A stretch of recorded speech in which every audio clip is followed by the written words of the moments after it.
ahead and do it.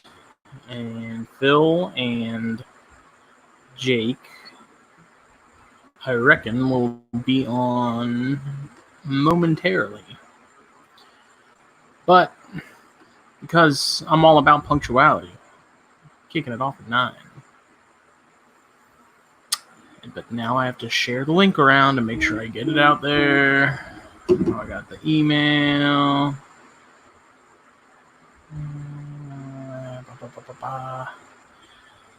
Ooh, let's see. Hey. Hey. How are you, mate? What's up, dude? I'm good, man. Excellent. I'm sharing this link real quick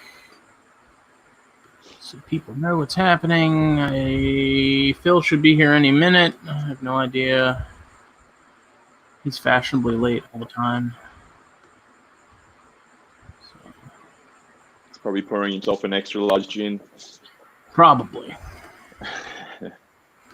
Bottle of gin.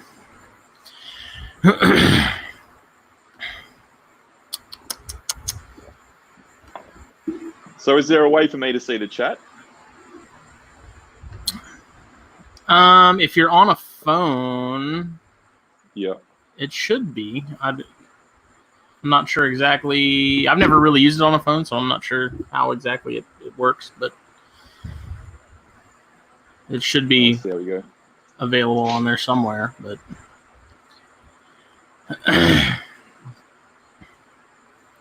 close, open.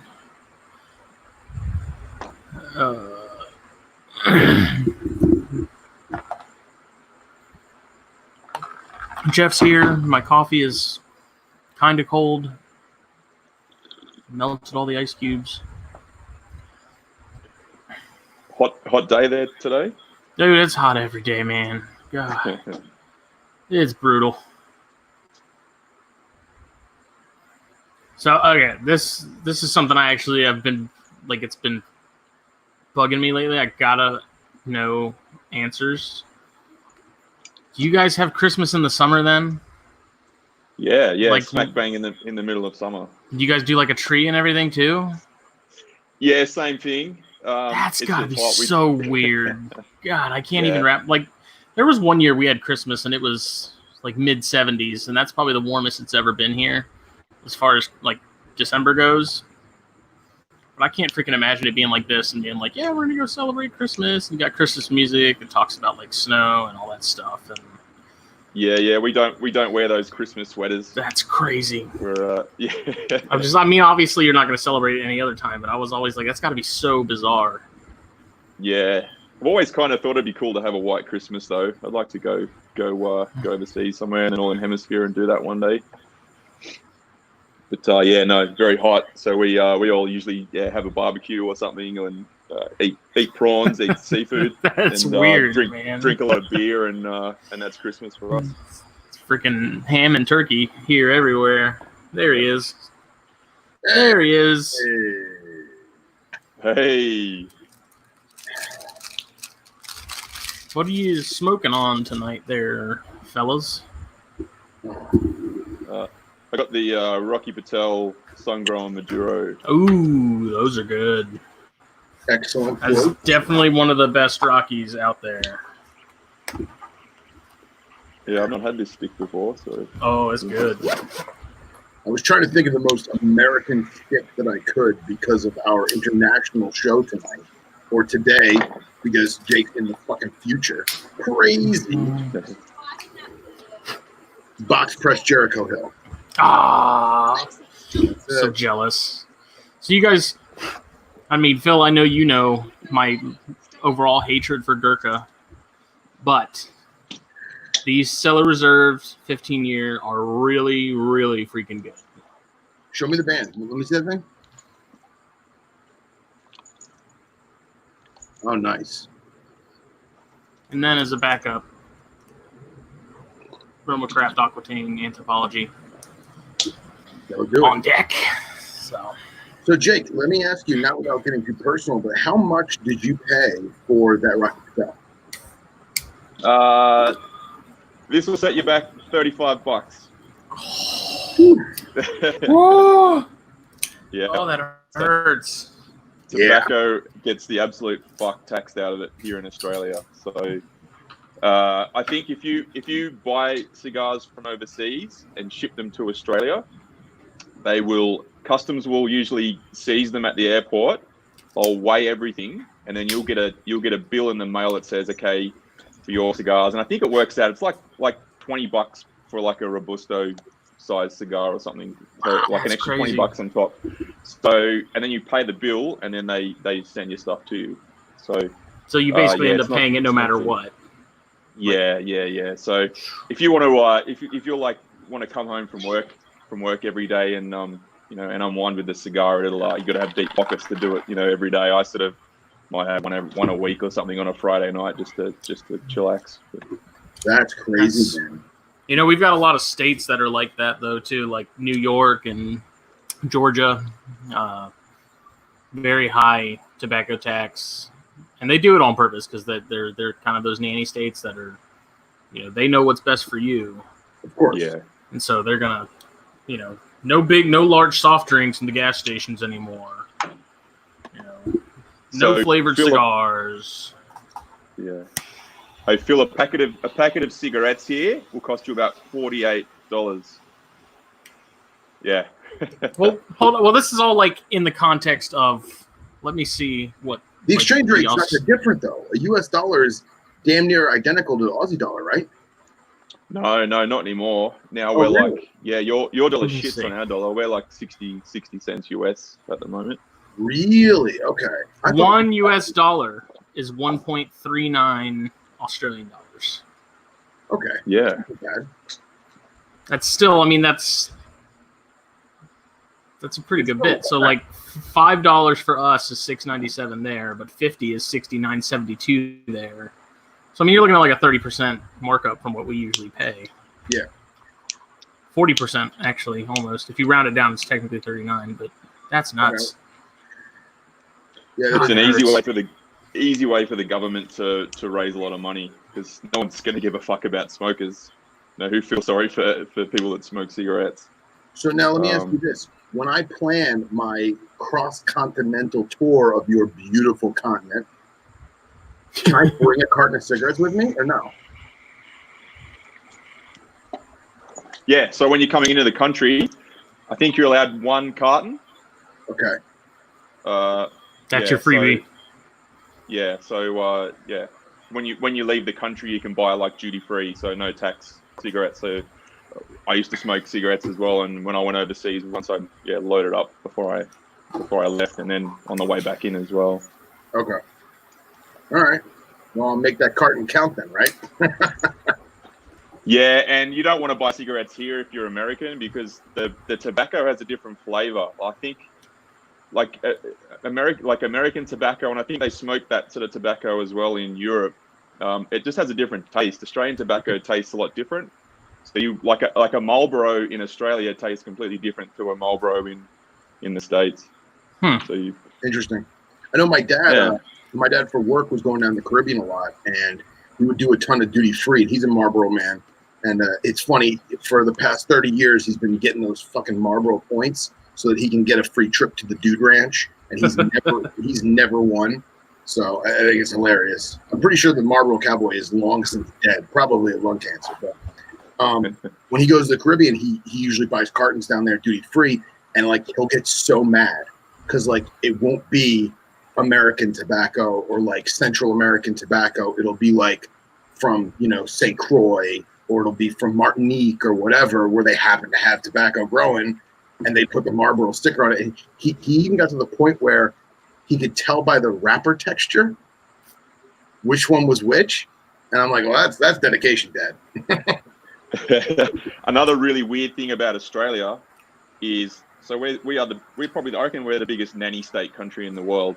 So they won't because they're worried about cigarettes and impressionable kids, they now won't let you have any branding on the packaging of cigarettes. And it's not a recent thing. It's been going for a while. They've been trying to do that 10 here. years or so. So they've taken all of the packaging off cigarettes. So they all just look like a generic golden colored packet.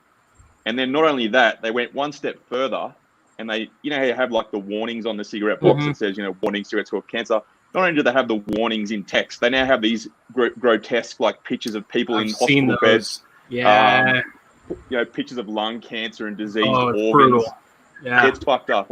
I went to, so the only time I've ever left Australia to go overseas was for a work trip, and I went to France, and every single motherfucker in France smokes everywhere you go. And you go to a pub and you'd sit down. I had my Australian cigarettes with me, and you sit down with a bunch of Frenchies and you like throw your cigarette packet on the table, and this fucking picture of a diseased eyeball lands on the table, and they're all like, what the fuck? Get away from me.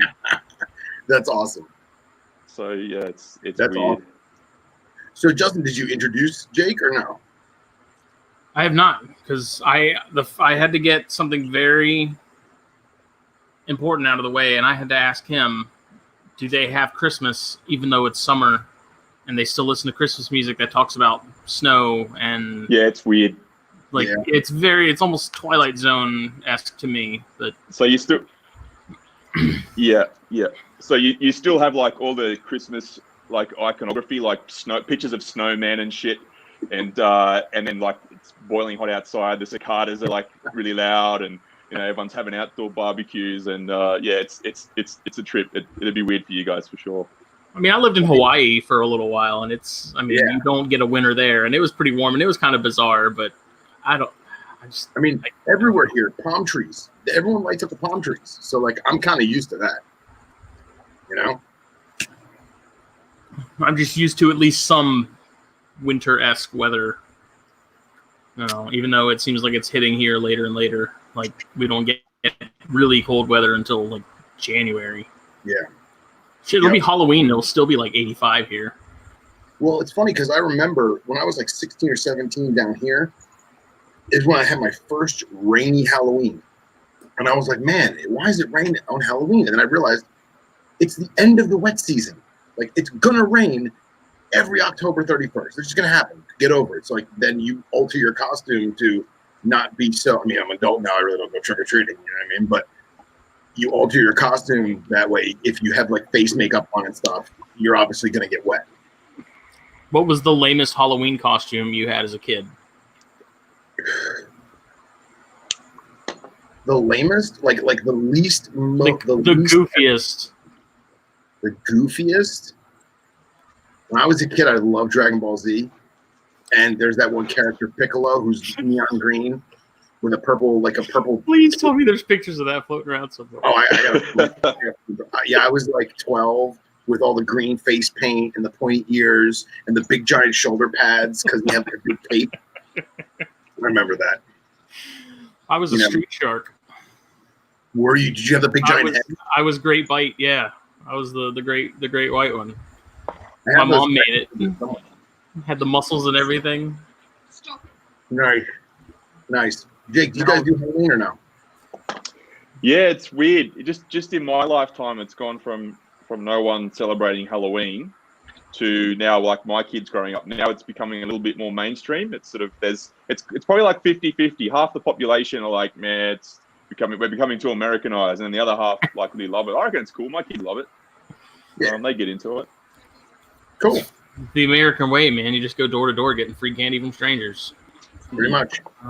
It's weird. Australia is becoming so Americanized. Like pretty much all of our TV, all of our like a lot of our media and everything that we're exposed to, a lot of it is American. And I've even noticed, like just with my work, I have to deal with a lot of kids, and I noticed like I reckon the Australian accent is slowly changing. Like I reckon Aussie kids are almost developing like this sort of like pseudo-American sounding accent. It's not. Really. Yeah, I reckon. Yeah. Well, I always found it something I've noticed. Like, you guys produce a lot of like, I don't want to say pop. I would say like a lot of country. Like we get a lot of Australians that sing country in our mainstream. Urban. Yeah, and like you can't tell they're an Aussie at all until they are not singing. And then, like for example, I love the Bushwhackers band. I absolutely love it. I listen to one of the albums at least once a week, and when you hear them sing, you can tell all those boys. Those are Lackland voices, bro. All those boys are from either Queensland or New South Wales. And then you listen to, what was his name? Keith Urban, right? The Bushwhackers band? Yeah.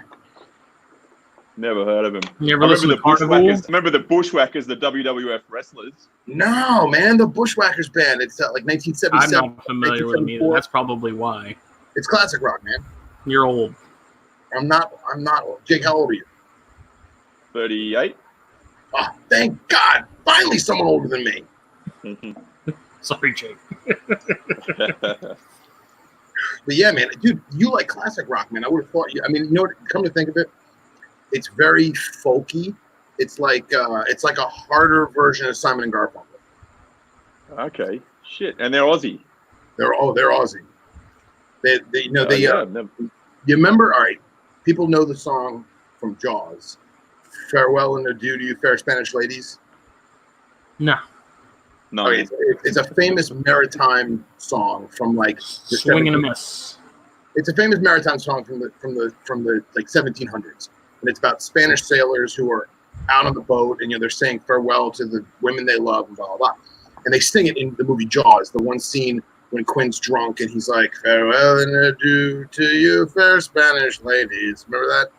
No. Anyway, so Bushwhackers band, they redid it, but they did it as Augathella Station. So they're like the Australian equivalent of like Dropkick Murphys then. But more Simon and Garfunkel-y, folky music from the 70s. Sure.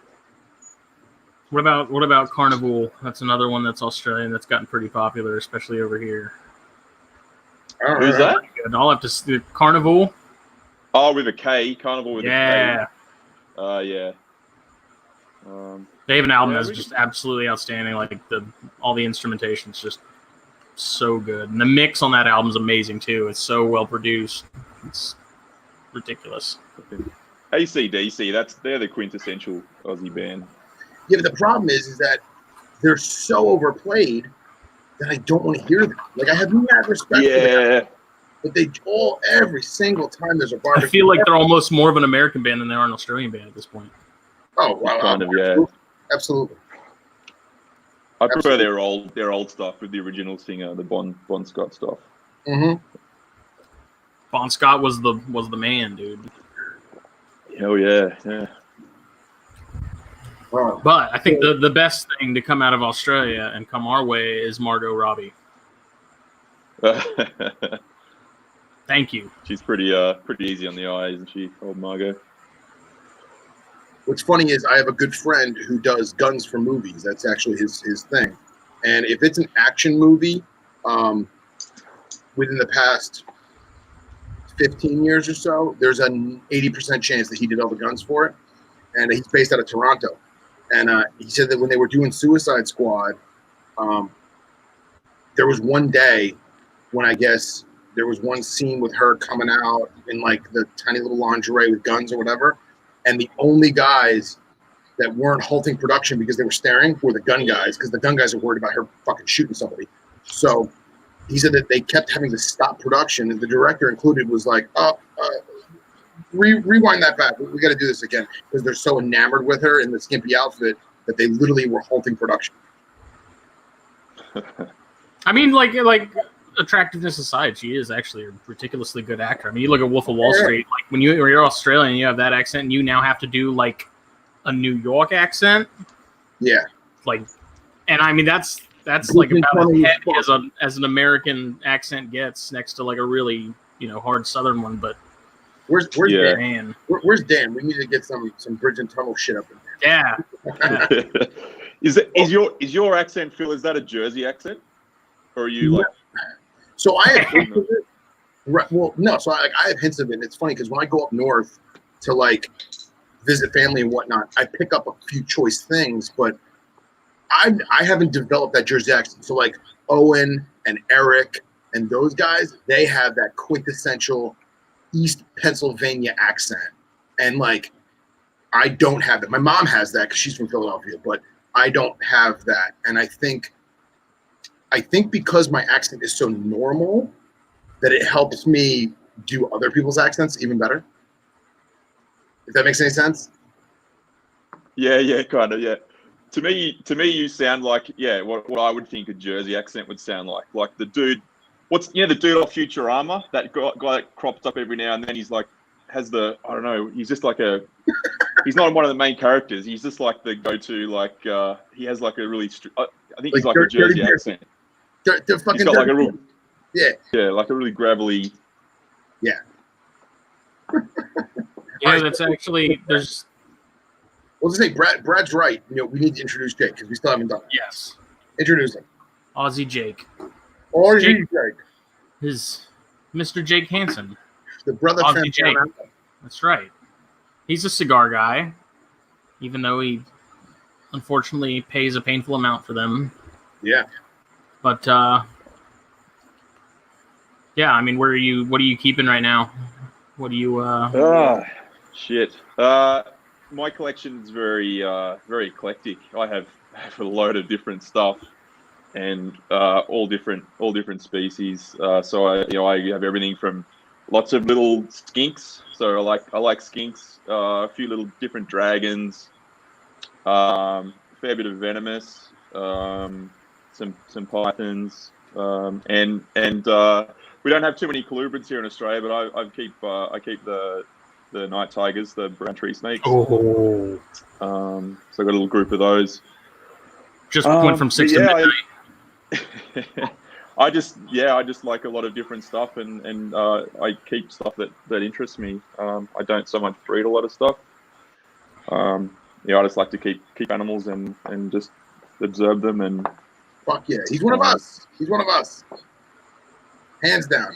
Speaking of, got that JLB Morelia shirt on. Oh yeah. Oh well, guess what? If you want to read this, oh, Billy Hunt. Look at that shit. There you go. So, I actually have 2 questions for Jake, and I didn't want this to be interviewee. You know what I mean? But at the same time, they're so enthralled in it, and of course, and he's been commenting and talking and communicating with us for so long. It's fucking great, man. I fucking love the guy. So, how did you come across Snakes and Stogies? Because you first started chiming in on that, right? Yeah.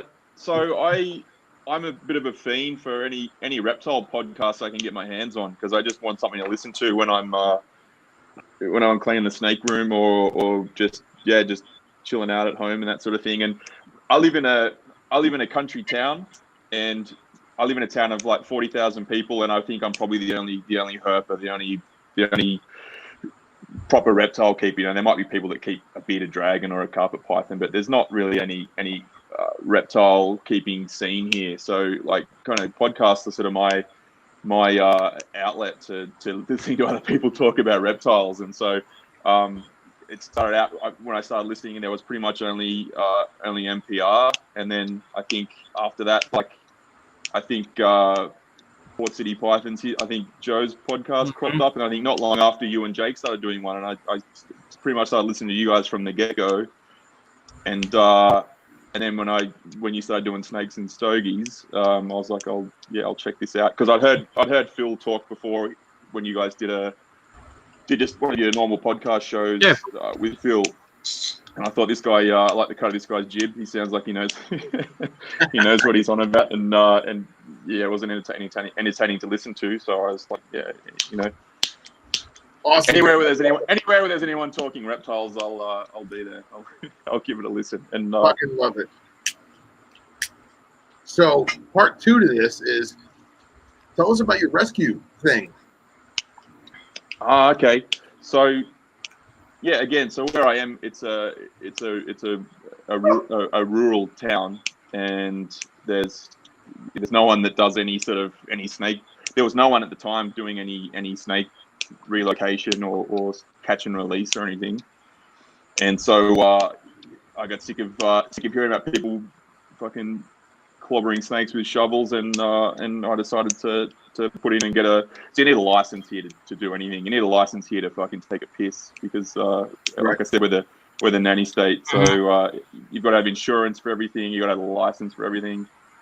So I put in for my snake catcher's license. So yeah, I'm in a town of 40,000. I'm the go-to snake guy around town. So when people have a snake in their yard or in their house or something, they give me a buzz, and I'm usually able to come and help them out. Awesome. I mean, I do it mainly. I do it mainly just to educate people. You know, I like to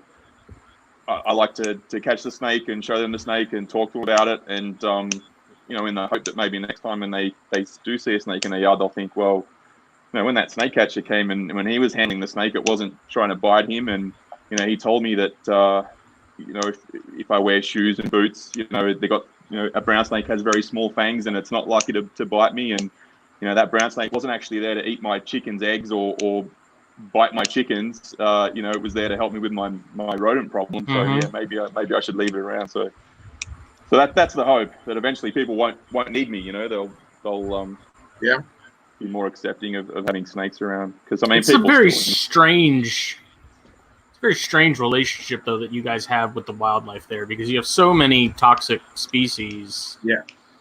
That just the thought of like, yeah, we have, you know, a king brown was just rolled right past me the other day when I was working in the yard, just like stuff like that. It's like, it's one of the most freaking toxic species in the world. But I mean, at the same time, just like Christmas and summer, you guys are used to it. You know, it's like, it's another concept that's just kind of foreign to me, because we don't really see. I mean, I know Phil's a little different, but for me, like, I don't see venomous species that often. It's actually pretty rare that I even come across copperheads. Yeah. So in Australia as a whole, like, the overwhelming majority are elapids, the snakes you're going to find. A lot of them are little pissy, little brown-coloured things that you would have never heard of, really obscure things. But, you know, we obviously have the big ones too, the big well-known ones.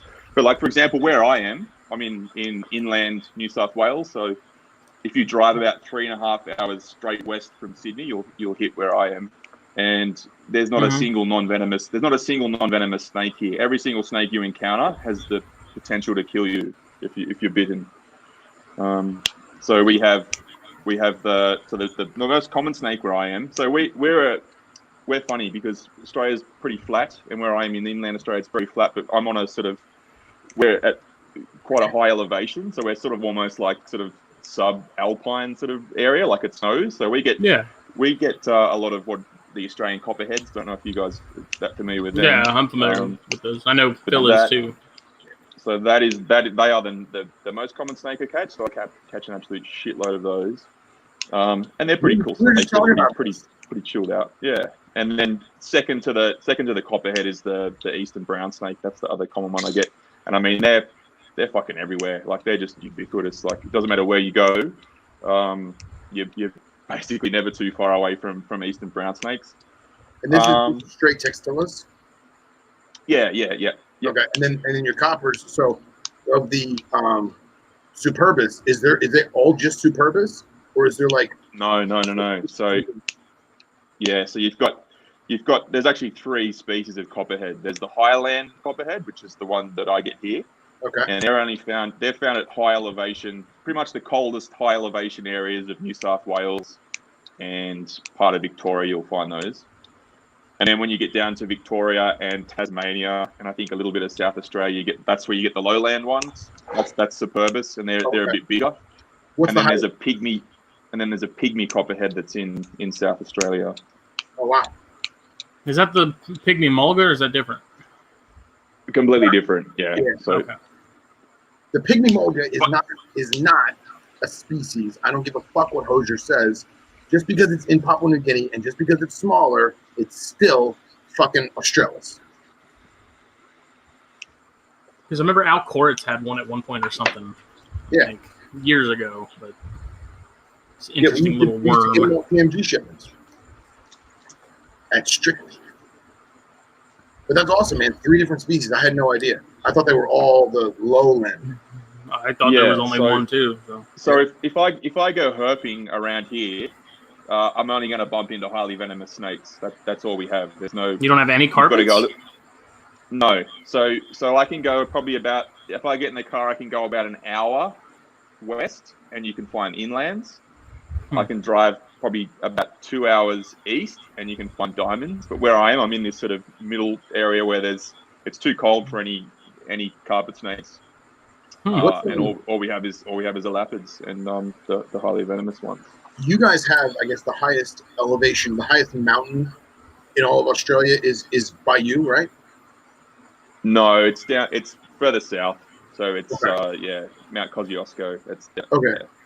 And is there diamonds there? No.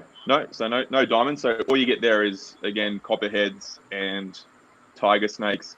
There's a white lip snake. It's one of those little pissy little lapids I was talking about that are kind of, a bite is likely just to cause a bit of swelling and local symptoms.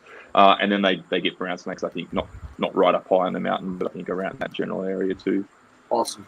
Because I What's have the other? Because I was going to say, I have a friend who he's a young kid. He's probably 19 now, maybe 20 now, and he was a majorly into knobtails, and he was in Melbourne, and he used to take weekend trips to whatever that mountain is. Forgive me for not remembering. And Kilimanjaro. And he sent me all kinds of pictures of stuff, and he was always pissed because he never found a diamond. That would explain why. I think they're not too far away from there, but yeah, you won't. You get diamonds in the Blue Mountains. It gets pretty cold there, and you get them down south, but on the coast. So not where the snowfields are and where that Kosciuszko Mountain is. But that area, that whole area, just got absolutely fucking hammered by the bushfires that we just had too.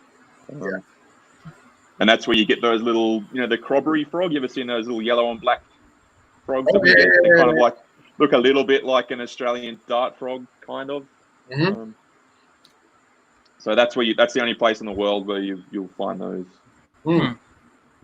As well. So how many? Again, I'm sorry to pick your brain like this, but it's fucking. No, go for it.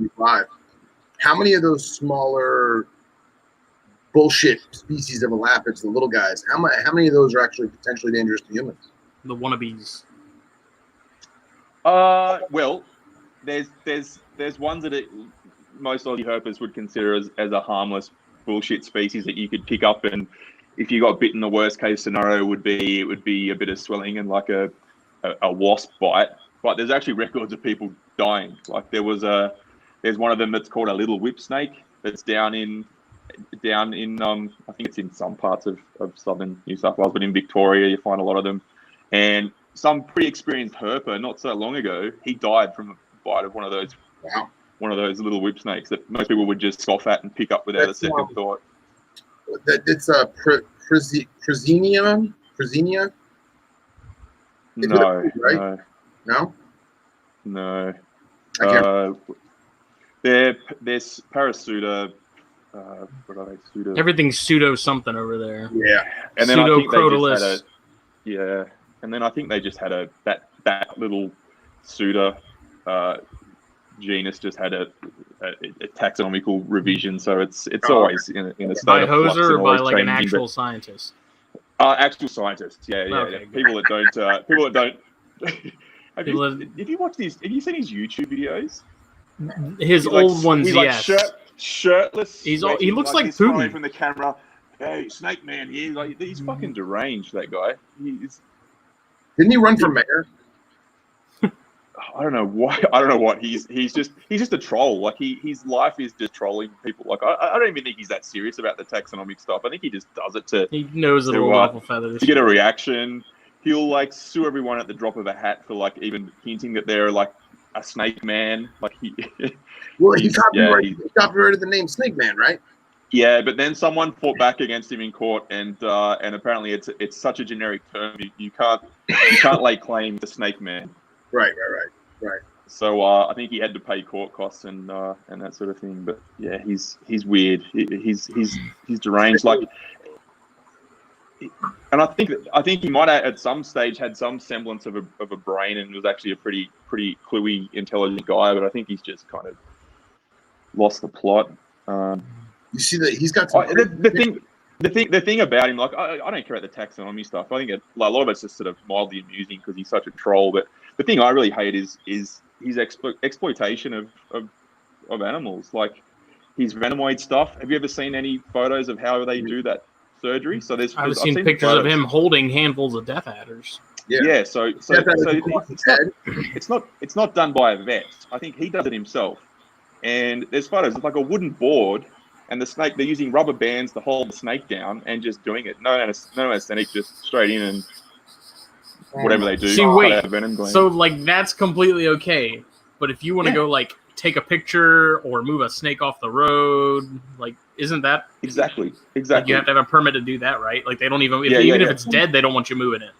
Oh fuck yeah, yeah. It's illegal to have a dead preserved specimen in a jar. Like, But you can medieval torture. But you can do your backyard How are you not going mutilations. to jail for field collecting all these animals? Hey, how has he not gone to jail for field collecting all these animals? He doesn't field collect them. He breeds them, and then he venomoids them. Fucking yeah, and so it's stupid. It's like just so he can pick up a handful of tigers and go, woo, look at me. Like, it serves no real educational benefit. Like, maybe there's an argument there somewhere that venomoids serve a purpose in an educational context. But if you're just filming fucking sweaty, shirtless videos in your lounge room holding a bunch of venomous stuff just so you can, like, it's just outright exploitation. Like, you know, I didn't like him before. Now I fucking hate him. Sick. Yeah, I think that's the part that gets lost in all the fuck Raymond Hoser, you know, with his taxonomy stuff. I think he's just outright cruelty to animals is what really shits me. And yet he carries on about people like, oh, all these snake catchers that use tongs, and like, no one in Australia uses tongs. We all tail stuff, and we don't tend to use tongs. But yeah, I think he's just a fucking massive hypocrite. Dude, there's no difference between him and the fucking sideshow guy in India who rips the fucking cobra's fangs out with pliers. There's no difference. No, not really. No, I mean, it's the same thing. It's people have called me so he can. What's that? The end goal is it's done just so he can go to a shopping center with one of these snake shows where he picks up a big pile of elapids and goes, "Ooh, look at me," and gets it to bite his daughter or whatever he's been in trouble for doing as well. I remember seeing a video of him forever ago where he did that, and he didn't tell anybody it was venomoid. And so everyone was like, "Oh my god!" And he's like, "Oh, I'm just kidding. You know, it's not venomous. I took out the venom." Like, yeah, he's just a massive fucking attention whore. Like, every year, there's a story in the news about some silly staged fucking thing where Raymond Hoser finds 5 copperheads in a child's bed, and it's like, no, there's no plausible scenario where you're going to find 5 copperheads in a person's house in someone's bed. It's like obvious, and it's like on the news. He comes in and he like picks them up, like, and it's obvious that they're his snakes. Like, they're all really fat and healthy, and they're not wild snakes, and it's just stupid. Like, he can't stand not being in the limelight. It drives him nuts when there's other snake catchers like in the news and that sort of thing that sort of are getting a bit of attention. He'll crop up online and try to, you know, slander them with accusations of using tongs or other bullshit. He's a real piece of work, that Raymond. A national treasure. I've been called hypocritical because I have owned venomoids, and my venomoids were for a particular set of reasons, but my venomoids were done by a licensed veterinarian, a doctorate of veterinary. Yeah, exactly. And the way that he did it was he actually had a custom made, because, like, you know, you have surgical tables for horses, you have surgical tables for humans, you have surgical tables for dogs and cats. He had one made that was foldable out of surgical stainless steel for snakes, and he could take up to about a 10-foot specimen, you know. And if they had to drape the tail over, they would. And he had special straps that he could, again, like your fucking like the rubber bands that fucking Hoser has. He had special tie straps that were the same ones you'd use on like a cat or a dog. And I guess from what I gather, you can't give a snake actual anesthesia because they typically don't wake up. So he would basically use some kind of nitrous or some kind of chemical to basically chill the snake out. And then he had a full surgical team at his veterinary clinic, and they would do these venomoid surgeries. And to the point where he actually had, he was removing the gland, he was removing the duct, cauterizing the channel so that, you know, tooth development was still produced. And then he actually had silicone implants for different size specimens so that scar tissue would develop appropriately in the venom duct or in the venom compartment, whatever you want to call it, and grow around it. And again, this was all for a particular reason, one reason or another. And that I had no problem with. But that shit, that garage shit, that fucked me off. Yeah. that backyard fucking slapshod stuff that he does. Yeah, that's worlds away from proper veterinary surgical procedure. I never understood the venomoid thing really to begin with. It's like you either want a venomous snake or you don't. Yeah, that's right. I just find it just so disrespectful to the animal. Just you take this beautiful, majestic, venomous creature and it's reduced to a fucking sideshow exhibit where in some dude's lounge room where you got a sweaty, balding fuck, holding up and swinging around in front of a camera. Like it's just, I don't know. It grinds my gears. I agree. And like my animals, so the animals that I had, one of them was done by, both of them were done by veterinarians. One of them was done by someone who is now deceased. He was a herpetological veterinarian for 60 years. And he did one, for whatever reason he did it. And it came into my possession because it was not doing well. It was a cobra and the owner was going to freeze it. He's like, dude, this thing is just not doing well and it's all messed up and I'm just going to, put it out of its misery. And I said, no, give it to me. Let me take it. And I basically nursed it back to health little by little. And I'll tell you, it was a lot easier because I didn't have a fear of being bit. So like I could be a little more hands-on than I should have. And I continued to test it, because you don't want to have, because glands grow back, you know what I mean? Mm-hmm. And then the other one was actually given to me for training purposes. And I realize now that I have my training methods have evolved, and I know that there is ways of doing that without having a fucking venomoid. But at the same time, I see the point. I see a lot of different reasons as to why someone would want to do it, and I don't disagree with those reasons as long as it's done properly. But at the same time, it's not necessary in my opinion. I'm talking mostly about the guys or girls, for that matter, that want a venomous snake, but they don't want any of the consequence that comes with it if they screw up. Yeah. Like I want a rattlesnake just to say I have a rattlesnake, and because I can do stupid shit like Hoser does. Yeah.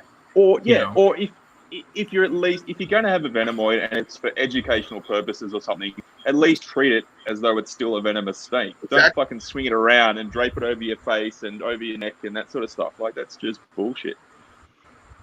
Exactly, I agree. We need to change this topic because I'm getting a little fired up. Yeah. Hoser. I've had wasted enough oxygen on that fucking. Hey, there's Dan. There's Dan. There he is.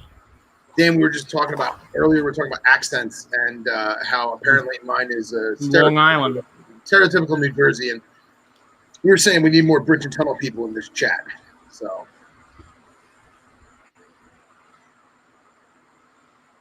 but he's probably like, "Who you calling Bridge and Tunnel?" So I got some new snakes last week, Phil. Let's hear 'em. You might.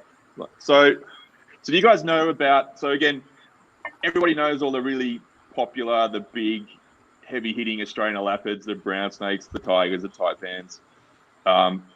There's a genus. You heard of the Hoplocephalus? Broadheads, baby. I'm all about the broad. So that's what I've kind of been dipping my toes in lately. They're a small arboreal Australian elapid. So they're the only elapid we have they're primarily arboreal, and there's three different species. So you have the broad-headed snake, which is only found within like a 200-kilometer radius of Sydney, and they have very specific habitat requirements. They only live in like sandstone rock escarpments, and their habitat has sort of shrunk to the point where they're basically like a threatened species now. So I've actually got some of those. Excellent. And because they're a threatened species, our state wildlife department have to microchip every one of your snakes, and they come and take a DNA sample from your snake, where they basically clip the very end of its tail off, and they run that through a DNA bank to check whether your snakes are genetically related to all the broad-headed snakes that are in captivity, and if yours are not genetically similar, then they know that it's a poached wild animal, and you would be in shit. So, wow. So I've got some of those, and then last week I got. That's actually really amazing. They have the full spectrum, and they can know that. That's actually pretty cool. And so I've got some of those broad-headed snakes, and then I also have now the pale-headed snakes. So I got 4 of those last week, and So they're also Hoplocephalus, and they live in like more sort of dry woodland habitat. That's what you got on the screen there, I think, from what I can see. Yeah, right. So they're the pale-headed snakes. And there's a third one, which is a Stevens banded snake, which lives more in sort of rainforest type habitat, and that's next on my. I think is that the one? So Fry had his memoir out. And I want to say he was talking. Was it the Steven? He was a Stevens. He was either that or a Bandy, right? He got smashed by one of those, and apparently he passed out within like seconds. Not much time at all. Yeah. He said it was like the snake was like still in his hand, I think he said, and he just like hit the dirt, dude. Yeah, like really interesting. I've heard it's not pretty if you're bitten by one. I heard you basically bleed from every orifice of your body. So it's very. I think it was interesting though, because I think he was talking about like that effect had never been recorded with those. No, like, there was. They don't live around really heavily populated areas, so virtually no one has ever bitten by them. Although I remember there was one fatality not that long ago from a Stevens banded, but that was during some floods, and a guy who was on a remote property, he got bitten by one. I think he thought it was a bandy, and he got bitten by one, and because of the flood waters, no one could get to him to rescue him. But yeah, there's not a lot of bites from those things. Like the only people all the bites primarily are in heavily populated areas where you have venomous snakes living side by side with people, and the main ones are the brown, the eastern brown snake. It loves to live around people because people equals mice. People mean mice, yeah. And tiger snakes as well are another common one, especially around Victoria. But things like most of our venomous snakes, like unless you were actually actively out looking for them, especially the general public's not going to come across them very often at all. Wow, man! I'm jealous of the night tigers, man. Yeah. God, these things are nice. So yeah, I'm kind of I think the Hoplocephalus are pretty interesting to me because I'm just sick of like big shit machine elapids that just shit everywhere and destroy their cage after you clean it. And I like these little guys because they're quite small and you can kind of set them up in a nice display enclosure with some hollow logs and that sort of thing, and just watch them. Although they're all nocturnal basically, but. So now the Sydney broadheads, did you make like a rock wall escarpment enclosure, or how do you have them? Not yet. So they're basically they're not even 12 months old, so they're still very small. So I'm still trying to get them feeding voluntarily. But the end goal, I'm going to set up a pretty sweet. I'm going to try and make like a sort of rock escarpment background and with little ledges and that sort of thing in it, and see how that goes. What are they? I'm here, and this would be an awesome article for the magazine. Eventually. I would feel like a fucking fraud doing it just because I don't have that much experience with. Well, give it some time. When you do end up getting them moved into the Bavaria and stuff like that, or whatever you want to call it, For sure. I'm gonna put that in the memory bank, and we'll come back to that. I'll tell you what. When the time comes, when I'm making the cage, I'll document it step by step, and I'll take photos, and we'll do an article. Because that's then basically that's an article about this is my enclosure build. It's not me saying I'm a fucking hero of this species and I have all this experience in keeping them. It's just saying this is Well, I mean, is that group kept in the hobby over there very much at all? Anyways, are they kept very often? Yeah, not really. No, I don't even think. I think New South Wales and Queensland, I think, are the only states that are allowed to keep them, and there's not many people breeding them. So like I said, they have to come and microchip all the snakes. So if they were that common, that it would just cost them way too much money to be able to do that. Yeah, that makes sense. There's not too many out there, I don't think. So what? Well, real quick, you mentioned the bandy earlier. I thought those were venomous. Are they not venomous? They are. Okay. But they don't tend to really bite. And again, a lot of herpers in Australia are way too complacent about things that we perceive to be mildly venomous or harmless, and we just kind of pick them up with impunity. But you do a bit of digging and a bit of research, and you find out that, hang on, some of these things are actually a little bit more venomous than what we think. Dude, that's an Australian taking... crate. Straight up, that's got crate written all over it. I took my kids one night. We went road cruising in the Blue Mountains, and we found a bandy, and my youngest was like, he was like 3 or 4 at the time, and I put a bandy, like, have a look at this, and dropped it in his hands, and he was holding it and that sort of thing. And then later on, I sort of was talking to some people, and apparently, like, their venom's actually, some people have been knocked on their ass from being bitten by a bandy.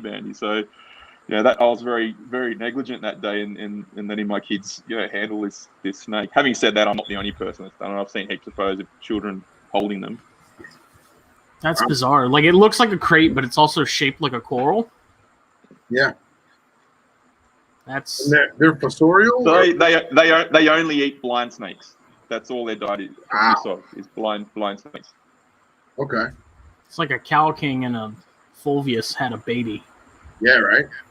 It looks fucking awesome when they move. So when they move, it's like an optical illusion. You just see these sort of the bands moving, and it's like, I think it's so like a predator tries to get them, and kind of you sort of lose sort of track of where they are. You think they're there, and then all of a sudden they're over there. It's just, I don't know. It's like the movement of the bands kind of plays tricks on your eyes. And they do That's that. how it is with coral snakes. They do that weird. Yeah. They do that weird loop thing. Like the coral snakes, when they move, man, it's like an illusion, like you were saying. It's just this bizarre thing where your brain, just for whatever reason, is like, "What am I looking at?" Yeah, that's wild. Yeah, it's super cool. Super cool. And you got it in your backyard. That's crazy. Awesome. I'm still obsessed with these Dajara Death Adders that he and Cody have. Oh man. I'm sorry, man. Yeah, Wells Eye is I was in Dajara not that long ago, and I spent 2 nights driving and looking for them and didn't find one. Damn.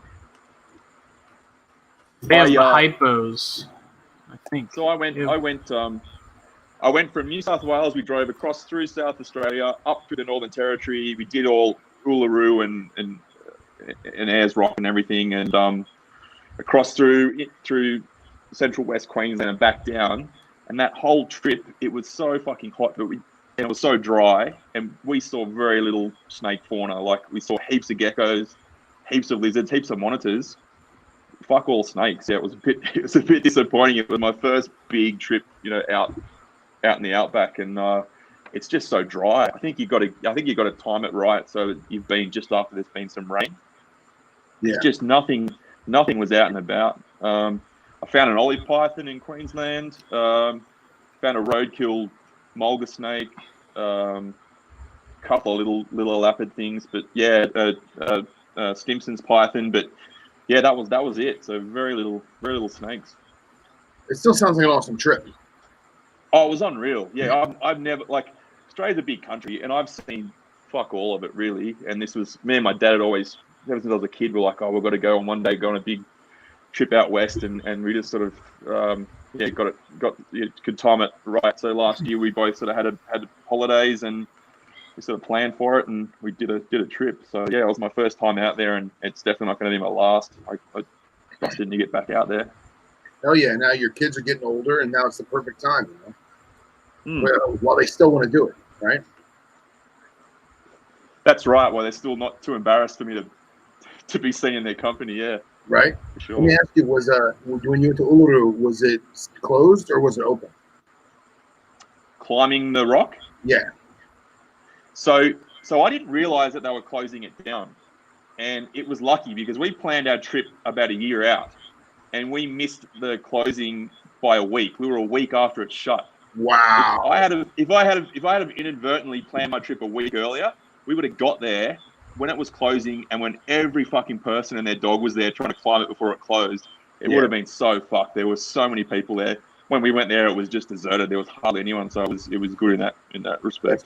That's good. Man, y'all got the weirdest city names. What? Wagga Wagga? Wagga Wagga.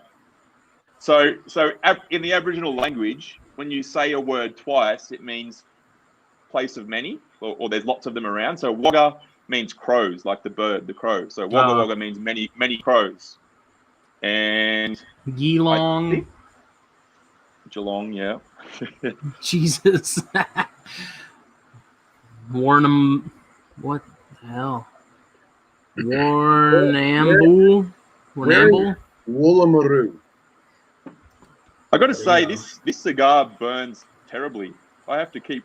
I was saying, I've been watching you. It looks like you've been struggling with it a little bit. Man, it's a nightmare. I've had to relight this thing so many fucking times. Did you purge it? Did you do the purge thing that we were talking about? No, I'm about halfway through. That's the perfect time. Yeah, purge it. All right. So you just blow back through it while you're lighting it? Blow through it while you're lighting it, yeah.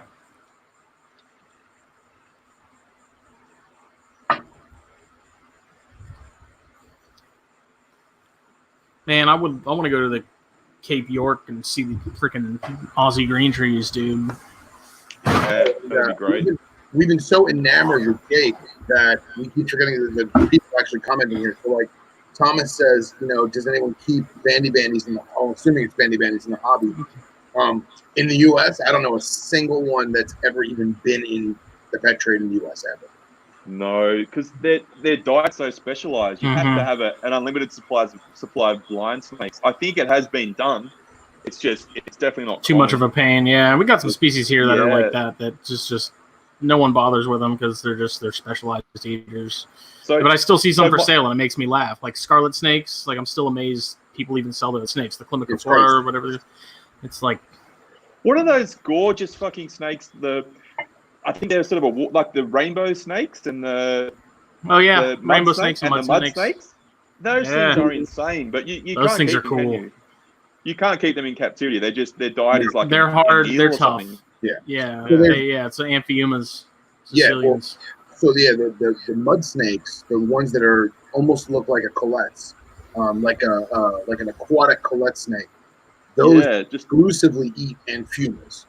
And Fuma type amphibians, and they're incredibly hard. I tried to keep like a 6-month-old one in captivity, and I tried tadpoles. I tried every kind of amphibian I can get my hands on. I wanted just letting it loose in my lake because it just couldn't keep them alive. Yeah, that's a shame because they're gorgeous. They got wild eyes, man. Their eyes, they look like something straight from the depths of hell.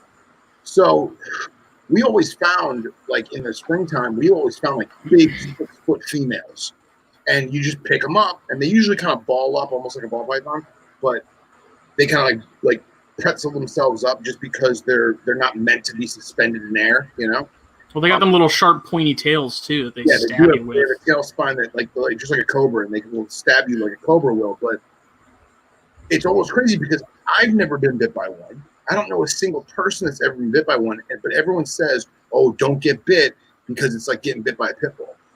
And we played with them fresh out of the swamp, and like they just never bit. So I mean, it kind of makes sense if you think about what they're eating, though. Like you got to have pretty decent jaw pressure to be able to hold on to one of those freaking things. Yeah. But look, I mean, if you ever saw Insidious, like this is straight up the freaking demon dude. It's him as if he were a snake. Oh yeah, look at that. That's a knockout. That's a smoke show. That snake. Their eyes kind of creep me out. We had some at the nature center I was working at one point, and they kind of those dead eyes always kind of creep me out. There you go. That's another. I think that's one thing that because in Australia we can only keep native species. I think that's in a way that kind of has some advantages or some benefit because you kind of you learn to appreciate what you have. Right. And like you guys have got so much cool shit. And often, I see like so many people they keep, ball pythons and things like that. Kind of I think like you miss out on a lot of cool animals that you have in your own backyard. Oh, absolutely. Absolutely. And the other thing is if you could have in Australia, if you could keep exotic stuff, like I'd just be out of control. It's tough. Let me tell you. It must be so hard to keep focused. Like every 5 seconds, like, oh, there's a cool snake. Oh, there's another cool snake. Like, I just have hobby ADD. No, Lavisa is talking about egg eaters, and like I've been looking really hard at egg eaters lately. But at the same time, I'm like, do I really want to deal with quail eggs and stuff like that? And I don't, but at the same time, I'm like talking to Travis Wyman about them. I'm like, I kind of do, because they're like little arboreal, soft-scaled mamba wannabe, just bizarre little snakes, you know. And I'm all So the about the other week- oddball. Lavisa puts like actual pit bulls rarely bite, but sucks when they do. And that's the thing is, I've never been bit by a pit bull, and I have plenty of friends that have pit bulls. I love pit bulls. I think they're friggin' great. Obviously, they have the potential to bite, just like any other animal with a mouth. But it's just funny, those mud snakes. Everyone's like, don't get bit. Don't get bit by that mud snake, man. It won't let go. Say hi to Jake. Hi, Hey. He's in Australia. It's tomorrow. He's in the future. How are you? A time traveler. Yeah, it's. Did you tell it's him that we Thursday- never Thursday finished that? lunchtime. We haven't. No, I did. I said that we never finished the puzzle. We I have said like, the other night that There's puzzle is like- hard, man. there's like 6 big pieces of it, and then that's it. But It was a pretty lame gift, but I saw it and I thought, No. No, dude, I was Justin super might pumped about it. appreciate I wish I'd been able to try some of the sweets you sent. You had a because- Tim Tam. No, I did not. Yes, you ate did. them all. I gave Oh, you. the Maybe truth, it was. the truth comes out. Maybe You it was said you Ellie. were I gave right. Ellie one. I think. I don't know. that fast. So rude. Snooze, you lose. Hey, Jay, let me ask you, do you actually like Vegemite? Fuck yeah, I love Vegemite. Vegemite is the best. The thing is, where Americans go wrong is because you guys slather fucking everything on about 3 inches thick, like your peanut butter and stuff, but you just like slam it on. Moderation is You've got to be key. pretty sparing with the Vegemite. You can't do what you guys do with like peanut butter and stuff. You've only just got to use it a little bit. So I But have, it's a weird thing. I guess unless you grow up eating it, it's probably repulsive and disgusting. well, I have a pseudo uncle. It's like my dad's best friend. He lives in Sydney, and they did a bunch of business together when I was growing up. And he would come here every summer for my whole life, and he would always bring all kinds of Australian stuff, and he would always bring little tiny glass jars of Vegemite. And I never tried it because my mom said how gross it was. And he's like, no, just take a piece of toast, just dunk it in there, and just eat it. And I remember being like 12, and it was like, So you gotta go toast. You gotta go toast with lots of butter on the toast and just a little bit of Vegemite. okay. It's, What's it made out of again? It's basically the leftover shit from when they make beer. It's yeast extract. It's like a byproduct of when they make beer, I think. Of Foster's. I'll take my 6 layers of peanut butter. So when we had Jake I've Menny on THP, I was amazed to hear that there were Outback Steakhouses there, because that almost seemed like What? blasphemous to me. Yeah. I was like, that's like I've a seen complete one. slap in the There's- face. I've seen one in Sydney. That's it. Let's go eat It's some not a- American, Australian food. It's like an American style steak they serve. So it's like an Australian chain restaurant place. I got you. But Ugh. y'all don't have chilies though. No chilies. I'm keen to try chilies. You're gonna- not missing anything. You're Shut not your mouth. missing Go back anything. inside. Listen, this I one can't. makes me take him out I for can't. chicken nuggets, with Chicken barbecue crispers sauce and on 'em. honey chipotle. They're You've buffalo talked wings. it up. They You've are talked it up. So chicken if I ever go to the nuggets. States, I'll have to try it. Is it only? Yes. Is it like a regional thing? It's only in Florida. No, they're pretty much I everywhere. think it's national, yeah. Yeah. Yeah, it's national. It's national. National except here. Yeah, well, where we it's 'cause live. live in an island in the middle of fucking nowhere. Yes. I don't live in an island in the middle of nowhere, dude. Yes, it's like we 30 minutes from do. Savannah. It's right. All right. We're like a solid hour from Savannah. How far are you from I-95? 45 minutes. Exactly. That's your closest interstate highway. So Too far. I like it. Justin's face is priceless. That's the same face he gave me the other night when I thought he was frozen. When you what? I When I froze, and Phil thought that my stream had stopped, and I was messing with him. Yeah, because he's sitting there, and let me get this right. He's sitting there, and he's like this.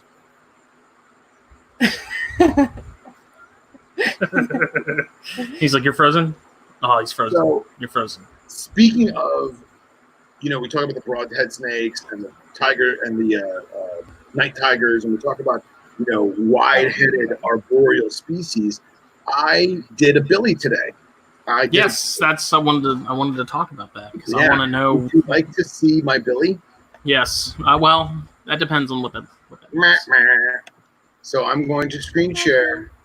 What's up, princess?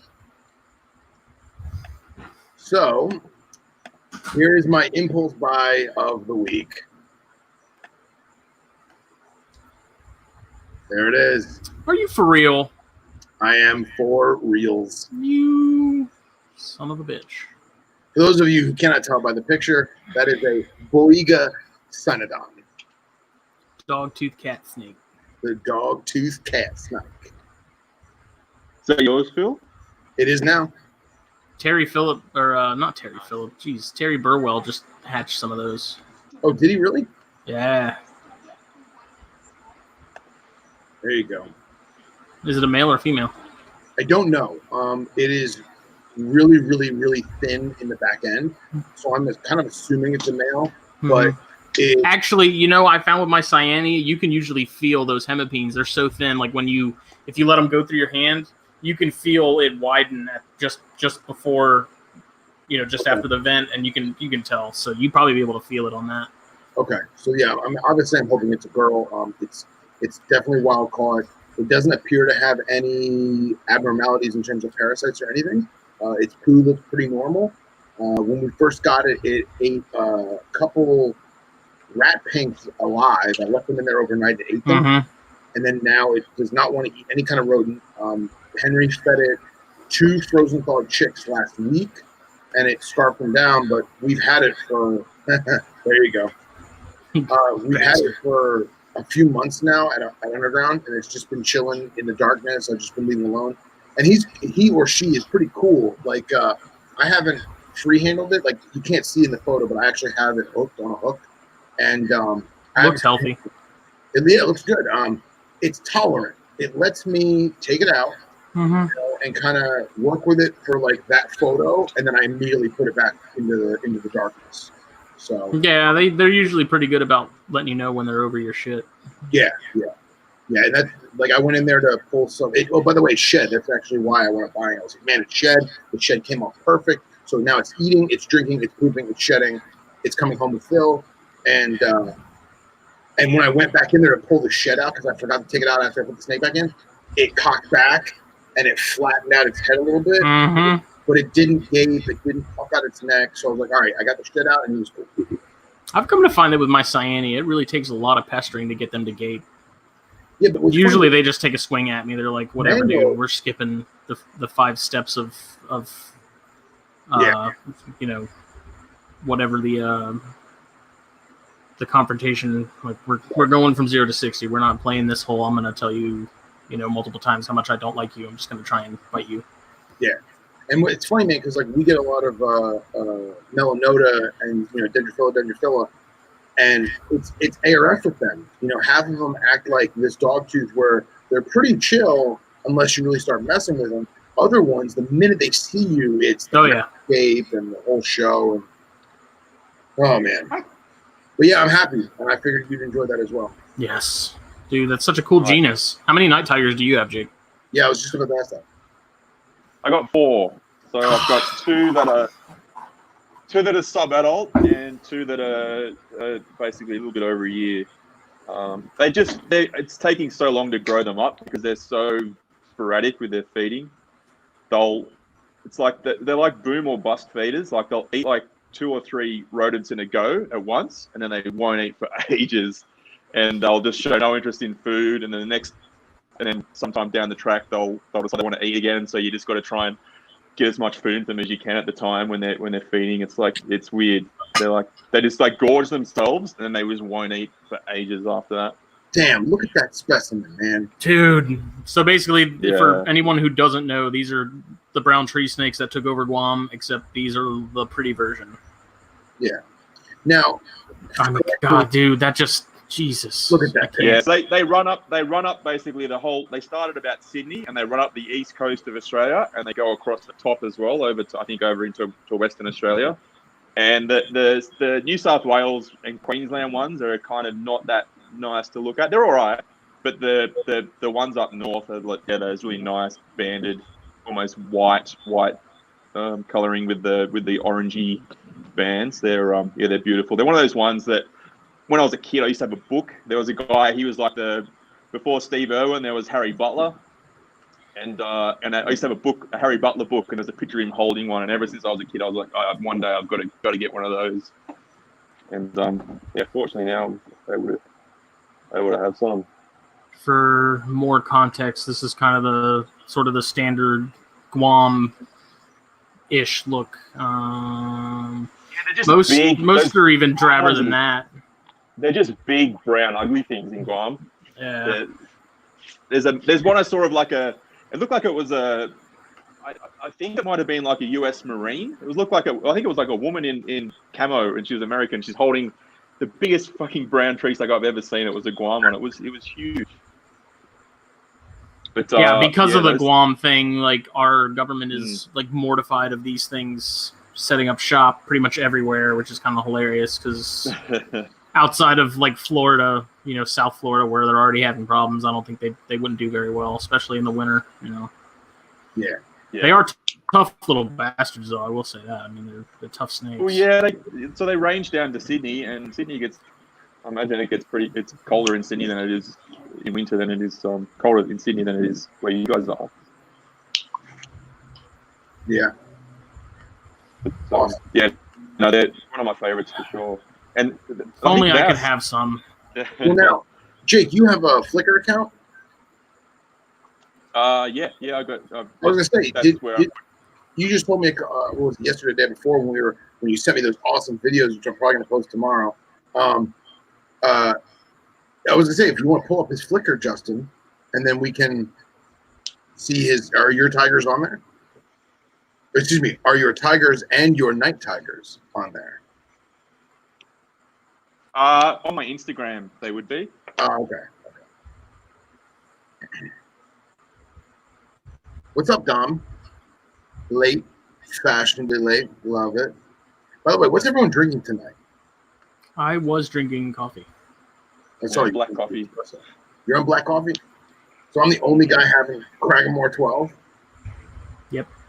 Man, I busted out the Jericho Hill, got a little Craggamore. This is a monumental occasion with Jake on here. There was we got that espresso machine I've been giving it a workout. I like it. So, Jake, do you use a Billy to make your black coffee? A Billy? No. Really? No? No. I just use a coffee plunger. No Billy. He uses I must be a sorry excuse for an Australian. I don't think I've ever used a Billy. Oh, really? Oh, no. Actually, no. I think I've used them camping before. You mean just like to boil water in? Yeah. Yeah. I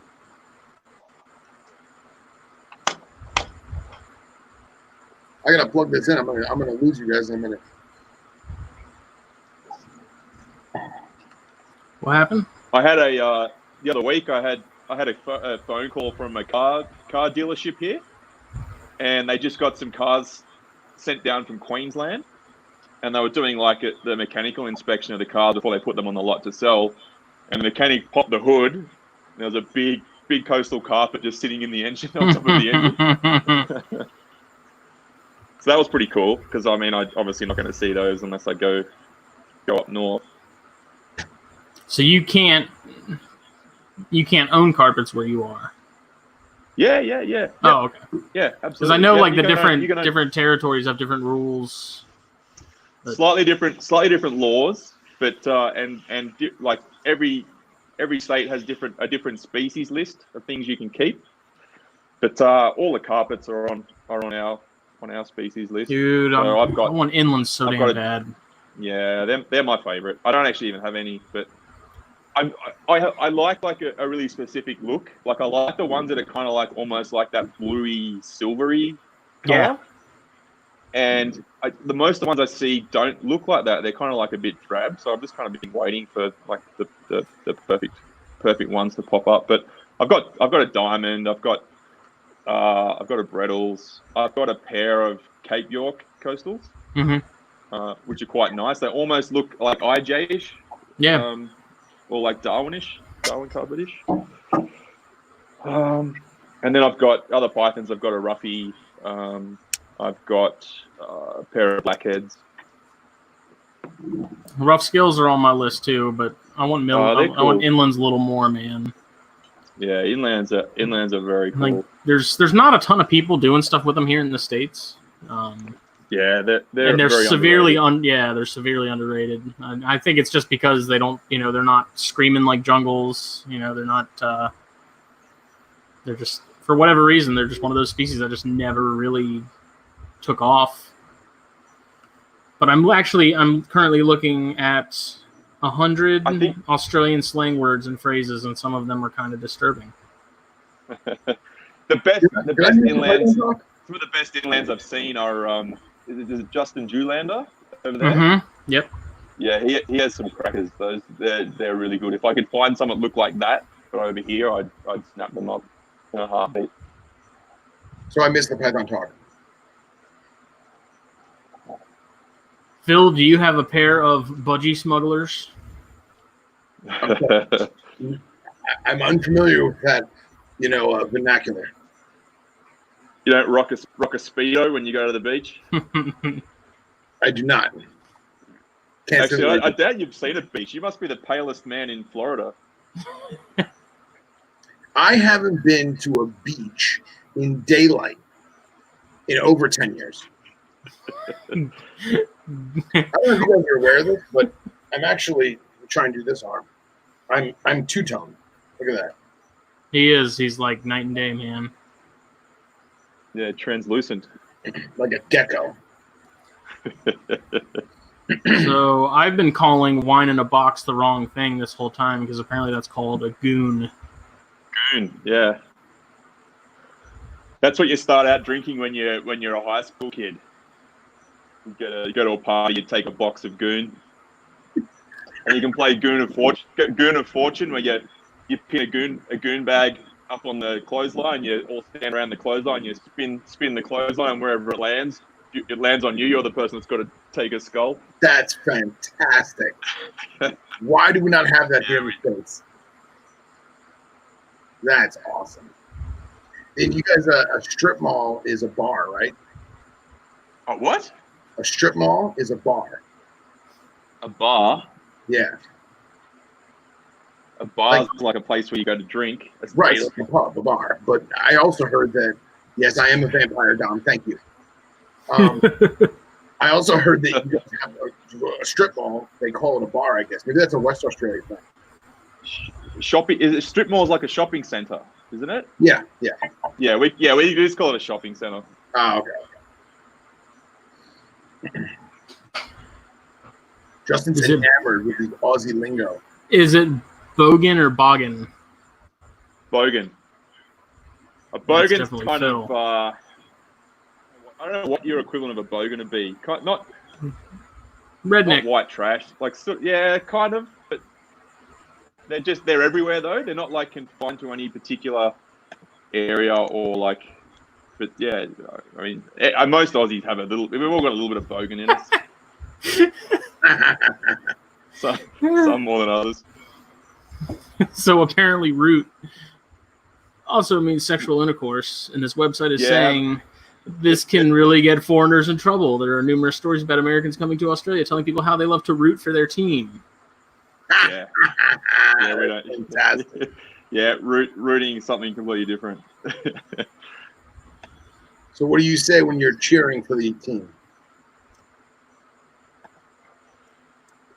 We don't really have we say, who do you go for? Who do you go for? Okay. Yeah. So actually, enlightening. I have an Aussie word that I've been dying to know, and I asked 2 other Australian friends who are guys in Queensland, and they were unable to answer this because they legitimately didn't know the correct answer. How do you pronounce? I'm going to say the scientific name is Gera variegata, which is a type of gecko that you all have, and you call it a Ditella? Yeah, as far as I've always called it a Ditella. Okay, so it is pronounced Ditella. Yeah, I think you pronounce the D. It's not. I think it's not like a silent D. I think it's Ditella. I don't know. I'm not an authority on it, but I say Datella. Okay, so where'd that name come from? I have no idea. Damn. Yeah, I don't. No I don't one know. knows. Because I came across it in all of my, my crusade for knobtail knowledge. And, that's one of the species that larger geckos will prey upon. And in almost all of the scientific stuff, like journals and stuff that I've read and taxonomic papers that I've read and stuff where they talk about like the diet of geckos, where they cut open specimens and find the contents of the stomach, a lot of them have Datella, and they always put the D with the Tella or whatever. And no one knows why it's called that. No one knows how to properly pronounce it. It's crazy. Yeah, I don't know where it came from. They're everywhere. When I went traveling around Australia, they're everywhere, and binos, geckos are everywhere too. Yeah, I think that's why they're in the stomach contents of so much stuff, because they're everywhere. Yeah, and that's that's my quest. I'm hoping that someone has binos at we have this big expo at Daytona. I'm sure you've heard us talk about it, and I'm hoping that there's some there, because I plan on buying like a handful of them and just setting a whole drawer up and just starting calling for food. Yeah. What are you laughing at, boy? So, McDonald's is called Macca's there. Macca's, yep. Which is, everything is pretty much abbreviated, almost like Spanish. You just throw an O on the end of it, and that's it. Yeah, no one gets called by their full name here. You basically shorten their name and add an O on the end. So But apparently, American, the slang word for that is seppo, which says it's derived from septic tank. Yeah, we got the rhyming slang thing, because we descend from England, and that's a pretty popular thing, I think, in England, like the rhyming slang. And so we call Americans Yanks, and septic tank rhymes with yank, and then we shorten that to Steppo. So so you guys are Steppos. It's funny because we call Yankees people that are from up north. Yeah, that's right. Yeah, so I know Yankees are only like specific. Yeah. And here's some other nice original slang phrases. Apples shall be, which means it'll be all right. Banana bender is someone from Queensland. Dog's breakfast apparently means complete chaos. Yeah. Interesting. Grinding like a shot fox. Grinning like a shot fox. The other thing is the other thing that's quite funny is how I think English people are saying, Nipper might vouch for this, but we throw around the C word like it's out of fashion. And I think like in America the C word is like the big, like that's the big daddy of the swear words. Like you don't use that one very often, and if you do, it's like who said that? Like whereas we use it every second word. It's definitely something, if you say it out in public, people will be like, yeah. Whereas Australia, it's like it's just no one would even bat an eyelid. It just. I use it all the time. I don't use it in public, but I use it because I'm a degenerate from Jersey. I call Phil a cunt all the time. I am one. Yeah, like you just call your mates a cunt. Like, hey, how you going, cunt? Like, you know what they say? It's a term of endearment. It could be the Scotch talking, but you are what you eat. Shit, I'm about to go flat here. I better go find a charger. All right. So those are the Gator Variegata. Those are the Datella. Why do you say it like Mario? The Datella Variegata.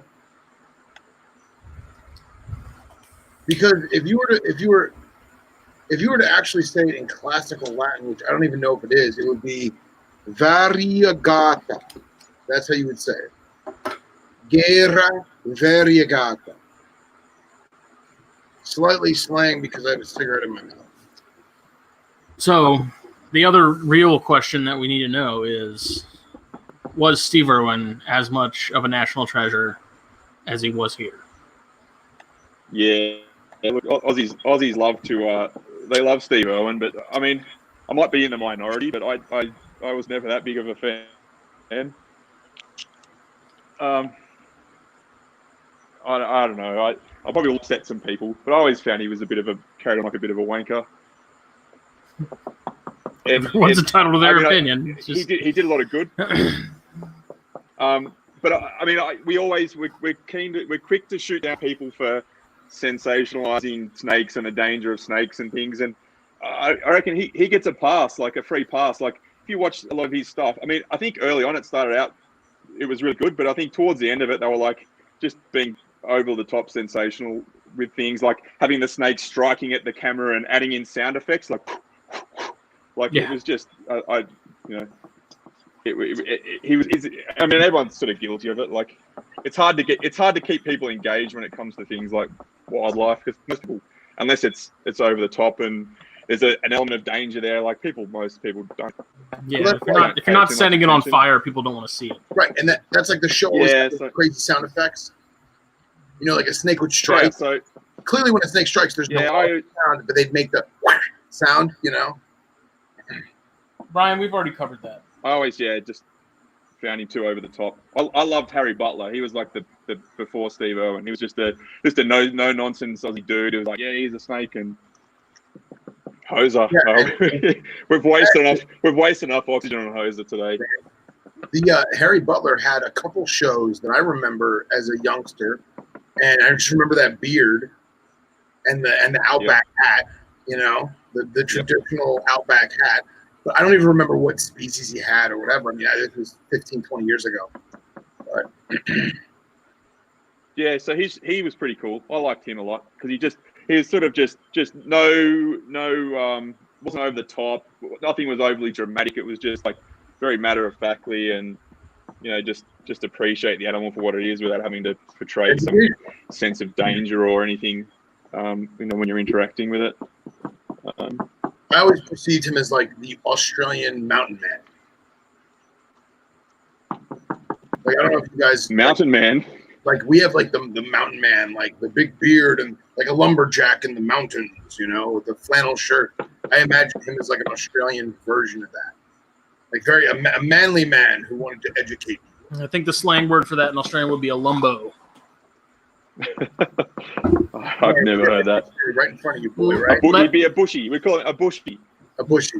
I was going to say, let me translate, Phil. I got this. Well, see, like I just read an article online. I know everything I need to know. When I think of bushy, I think of Mick Dundee. When I hear bushy, I think either the beer or the presidential administration.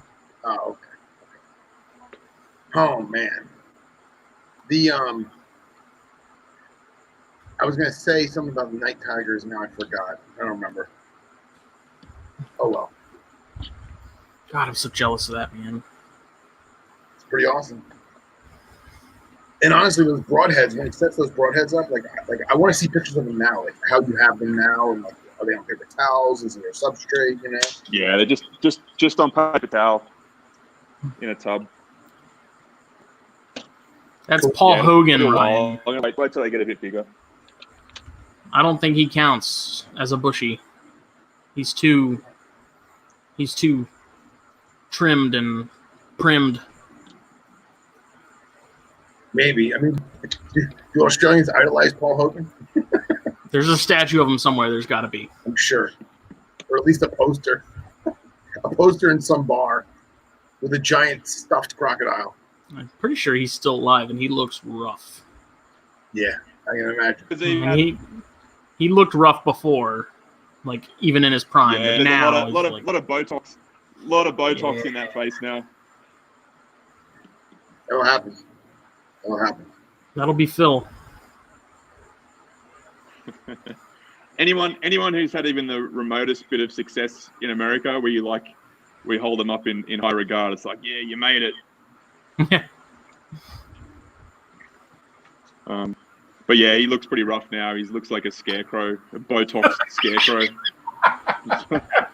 Show us a picture, Justin. Show us a picture. Let's see.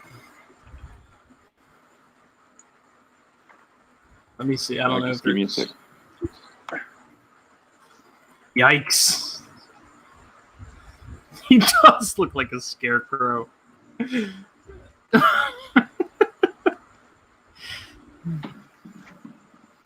He's probably gonna see this, and then he's gonna come and pop out of our closet like in Monsters Inc. and probably kill us. Yeah, he looks like the fucking crypt keeper now. Ooh, man. He looks like every U.S. politician. He looks like every U.S. politician, exactly. Jesus. Look at that white tie. Ugh.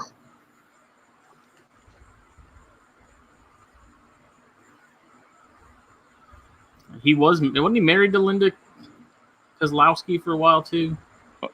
Old hoax. Yeah, he left. I think he left his wife for his co-star in Crocodile Dundee.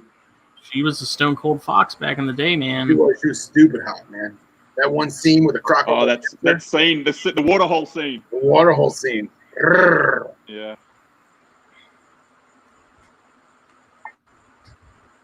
I mean, how old has he got to be now? He's got to be. Oh, he's fucking in his ancient. 80s. Yeah, he'd be up there for sure. Yeah, he's 80. There you go. Damn. So I mean, he was like what, 40 when he was? No. Yeah. He was around Australia for a long time. He had lots of like TV shows and stuff here, and then I don't think he hit the big time like Hollywood until he was pretty old. I think he was probably in his 40s.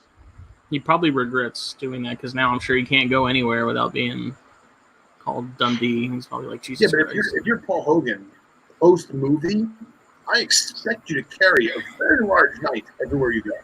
And wear a leather vest with no shirt. Pretty much. And a hat with the. Fuck, he did nothing after Crocodile Dundee. Everything he made was a piece of shit, like Lightning Jack and. Well, I also think if you the less said about that movie, the better. If you rewatch Crocodile Dundee, he was a dirtbag poacher. When you think about it, yeah, like he was, like that was his MO. So I always thought that was funny. I've been to the pub, one of the pubs that there's a pub in outback Queensland. It's like I think apparently that's where they filmed some of the scenes. Oh, There's yeah? a trailer for Lightning Jack, and I'm watching it. Oh, and when I went there, it was like they didn't want anyone in there. It was like, we don't take too kindly to your kind around here, like sort of thing. It was like, just did not feel welcome. I was like, all right, let's get out of here. That's weird. You know what else is weird? A movie where Paul Hogan. Wait. Was this. Say he's got a gun. There's no way he's in Australia and he's got a gun. But Cuba Gooding Jr. Jesus. That looks rough.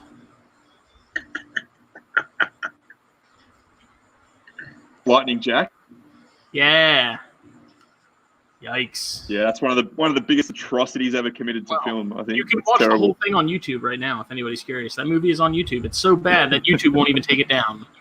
What was that movie with the kids that go out in the outback and then there's like murderers and they keep picking kids off or whatever? Wolf Creek. Wolf Creek. Wolf Creek. Head on a Stick. That was a horrible movie. I thought it was actually pretty good. It was kind of creepy. I mean, it was creepy. It's been a while since I've seen it, though. I'm not a horror movie guy, like, at all. I don't like shit. I like the like violent movies and gore and all that stuff, but like shit that like pops out at you, like I'm not about that. That definitely wasn't one of those movies, though. I know. I'm just stating a fact. No. I don't know. Like I said, the only thing that really matters is Margot Robbie. Oh, Margot. Elle Macpherson back in the day, in the late 90s, early 2000s, Elle Macpherson. Which was that? She was smoking. You ever find it weird? Like, she's literally only a few months older than me. Wait, who? Margot Robbie. And it's like, oh. I feel like a jackass because she's like an actress and she's done all these awesome things just within the last like 10 years, and I'm sitting here like a dipshit. You've started a major network of herpetoculture knowledge and information and networking with breeders and hobbyists and all this shit. So A, shut up, and B, you don't look like her. I just, it's just weird. Like, you think people are older than they actually are. Don't sell yourself short, mate. Right? No, I'm just saying, like, you see actors and stuff, and you're thinking they're, like, mid-30s, like, they're older than they are, and you look, and they're, like, 25, and you're like, what the hell? Like, they've been in movies for 10 years, and they've been killing it ever since, and you're thinking they're, like How about midlife. I rewatched Friends on Netflix because I love Friends. Friends is one of my all-time favorite shows. Love Friends. And I realized that in the Friends show, regardless of the actor or actress's age, they were all supposed to be in their mid-20s. And I'm like, this is horrible. I am not living my life the right way. Because I do not live like Friends. I didn't even know Kate Blanchett was Australian. I thought she was British. Yeah. Yeah, no, she's Aussie. This is not the direction I imagined. Toni Collette is too? Jesus. And Hugo Weaving? Yep. My life is a lie, man. Yep. There's only two Aussie actors that matter. And that is Russell Crowe and Nicole Kidman. Nicole Kidman really hasn't had any really good movies lately, though. What's that? Thor? Chris Hemsworth, the Thor guy. Oh. Yeah, all right, I'll give you him. No, but speaking of him, if you need to watch Extraction on Netflix, he's in that, and it's very, very, very good. Very good. Yeah, my missus was watching that the other night. I think. Yeah.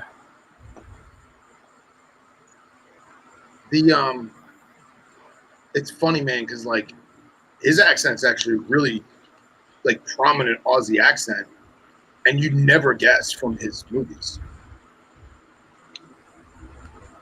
I'm always impressed by anyone who, like I was saying with Margot Robbie and like Wolf of Wall Street, like people that can nail like American accents like that, especially like the really distinct ones. Yeah, but I can only imagine that kind of stuff is actually pretty tough, especially like you get into like the Boston, Jersey. Sure. But I feel like an American accent, not necessarily regional specific, like Boston or New York or whatever, but like I feel like an American accent, I feel like it might be easier for them. You think? It's way easier for us to do an American accent than you guys to do an Australian accent. Phil, you probably have the best Australian accent I've ever heard any American try to pull. Even dudes in like actors with language and accent coaches and everything like are fucking a pale comparison to your accent. So hats off to you there. Thank you. It's like the hardest. It's one of the hardest accents to get right. I want to do it all the time, and then I feel weird about it. And like, it's funny because like when we travel with friends or whatever, and we don't know people, I'll throw an accent out there because I mean, fuck, I got a million of them. And then you get stuck in it, and like you have to keep doing it because you can't break character because then they're gonna be like, "What the fuck is wrong with this guy? Why was he using an accent? It's weird." Little Jason Clarke, who was in Zero Dark 30, he's another one that like he did really good in that movie because you would have never known he was Australian. Like sometimes you can tell, you know, like there's some movies with British or Australian actors, and you can tell there's a few words where you're so used to like drawing out because of their accent that it kind of like slips, and you can sort of pick up on it. But it's crazy. It's like Christian Bale. You know, Christian Bale has a great American accent until he goes to yell. Yeah, and it kind of goes out the window. You can hear it, and I think that's another reason why they made Batman so I'm Batman. Is because as long as he did that I'm Batman voice, like he wouldn't fuck up and have his real accent. How many freaking Hemsworth kids are there? Good God. I'm seeing 3 of them, that are actors. There's one named Luke, 3. Apparently.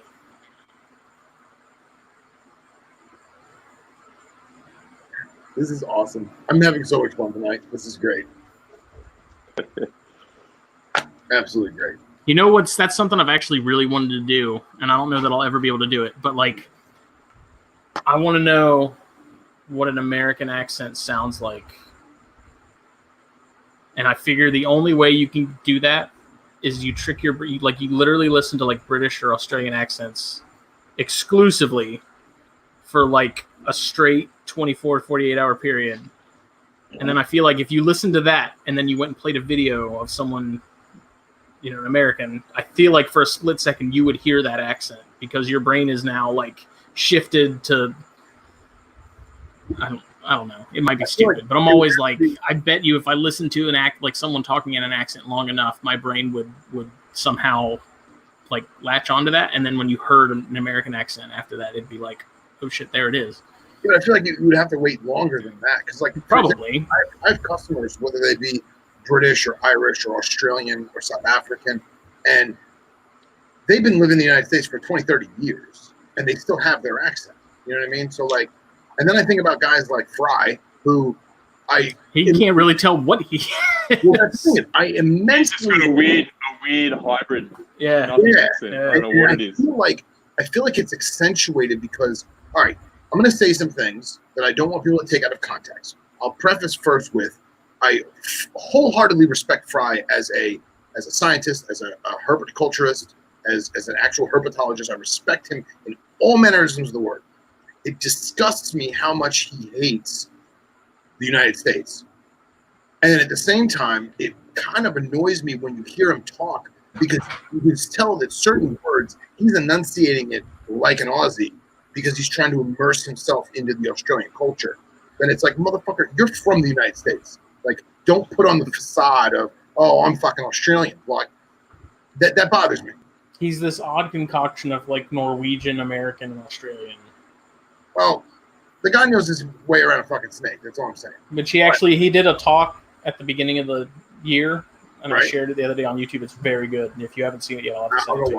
I'll go watch it. It's very good. Hey, man, I have his fucking gigantic brick of a book. It has amazing information in it. It's a little above my fucking pay grade in terms of comprehension of said data. But I give the man mad respect. But the accent kind of weirds me out, and his hatred of his homeland kind of annoys me. It is always kind of a bummer when you see, like, sort of your heroes, in a sense, get all political and stuff. Sure. Because I remember I was like O'Shea. I remember at one point he posted something political, and I was like, man, it's like, yeah. Like Wooster. Dude, Wooster's the man, okay? Wooster is the fucking man. Love the guy. He wants to bitch about Trump. Let him bitch about Trump. But there's a difference between Wooster bitching about Trump and Fry going on a fucking tangent about anti-American this, anti-American that. Like, yeah, you didn't like it and you left. Good for you. Thank you. So, have you got O'Shea's Snakes of the World book? yes. Yeah. So if you go to the page that has the tiger snake on it, so my claim to fame is I caught that snake for him and gave it to him to photograph. Really? Oh. Yeah, I got to go herping with him. Wow. That's But awesome. speaking of him, he was on the Word on the Snakevine podcast that got released today, and I listened to that this morning, and it was very good. Awesome. We went herping. He didn't touch a snake the whole day. He just stood back and just walked around and. He's been doing it so long, he's probably like, sure. Yeah, that's right. He's like, I don't need to do anything. But yeah, so some guys from Sydney brought him out here, and they gave me a ring and said, "We're coming out here. Will you come looking for snakes with us?" And we went, and we wanted to find a tiger snake, and I caught that one that's in the book. Awesome. Congrats. Yeah. Was he My claim to fame. Was that? Was he drunk? Was he drunk? Yeah. No. Okay, so I have a friend who met him on 2 different occasions. Now, one of them was at a symposium type thing where obviously everyone was having a cocktail hour and you'd expect people to have a little booze in them. And the other time was not. He said that both times he was shit-faced drunk. Yeah. Yeah. He's not the easiest bloke to talk to. He's like a lot of those people. They're probably really introverted nerds that don't have great social skills. Like he was not the easiest man to talk to.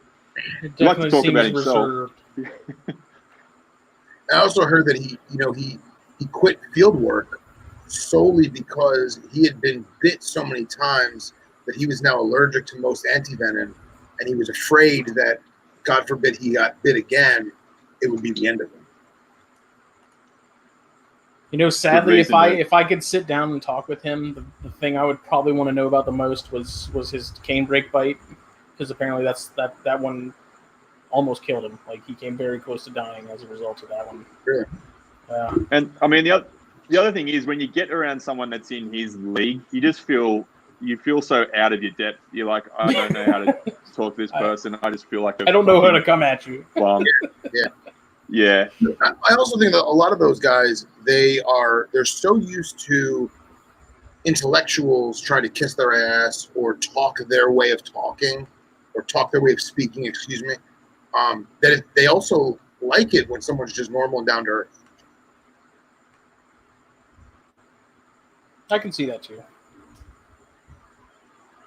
Yeah, like I have a, going back to like my work with guns and stuff, is there's a very, very prominent gun guy in the industry, and everyone and their mother wants to talk to him about guns, and they can't keep up with him because he's the Mark O'Shea of guns, let's just say. And he's annoyed because they ask him a lot of stupid questions that to him are stupid, but to them they have a general curiosity, want to ask the expert. Well, the first time that him and I hung out, we didn't talk about guns at all. We talked about movies and like normal dude stuff. And then it wasn't until he realized that I wasn't going to pick his brain with gun shit that he actually asked me a couple questions, and like we had a really good conversation about his industry. And I think that goes the way too. Is a lot of guys like O'Shea and Fry and whoever else, the people that are interacting with them, a lot of them are fanboys. I mean, shit, I'm one of them. Yeah, so exactly. It's nice to have that kind of out there. David Williams. Have you ever met David Williams? No, I haven't. I know who he is. All right, so David Williams is a herpetologist. I'm pretty sure he's Queensland born, but he spent the past like 20 or 30 years in Port Moresby in Papua New Guinea. And his whole thing was Southern Papuan elapid anti-venom research.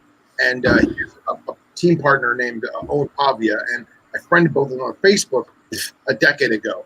And Owen bullshits from time to time, and he's a really cool dude.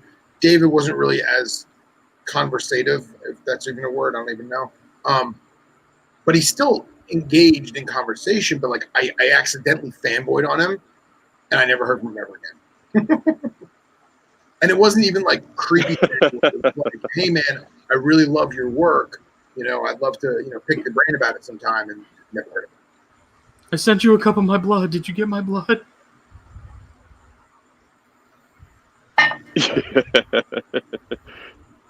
I hear Whit Gibbons is a pretty cool guy. You guys want to see some animals? Hell yeah, man! Of course. Does the Pope touch little kids? Don't do it because I have to refill the Don't do it. So Show me the night tigers. Screw Phil. Till Phil gets Don't, back. don't you fucking dare, Jake. So I'll show you. I'm out in my yard, so I'll show you my pits with my shinglebacks and my blotched blue tongues. So here's. Can you see the? Oh yeah. They're my lizard pits. So all these guys are hunkered down. It's winter here, so they're all going to be asleep. But...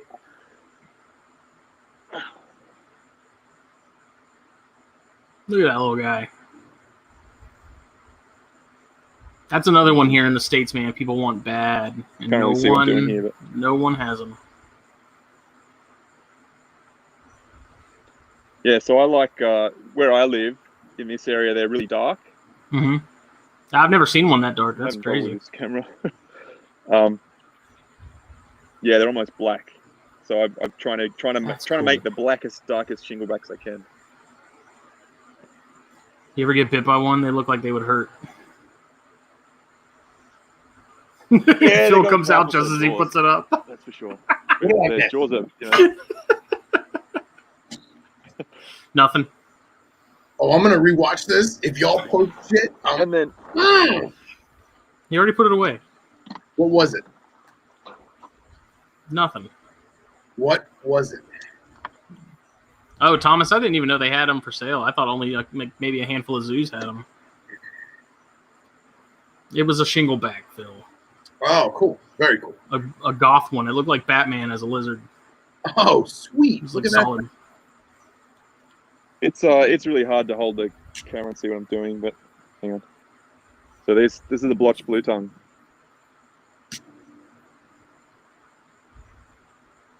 So they have the pink.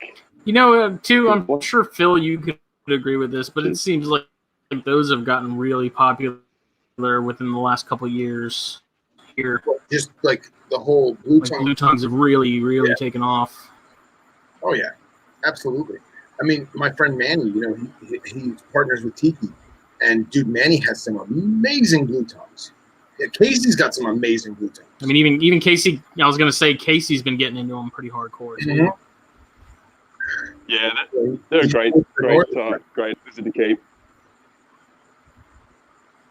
You keep them outside. I really want the Popwin ones. Dude, look at that thing. That thing's Yes. awesome. They have the pink. Oh, yeah. Mhm.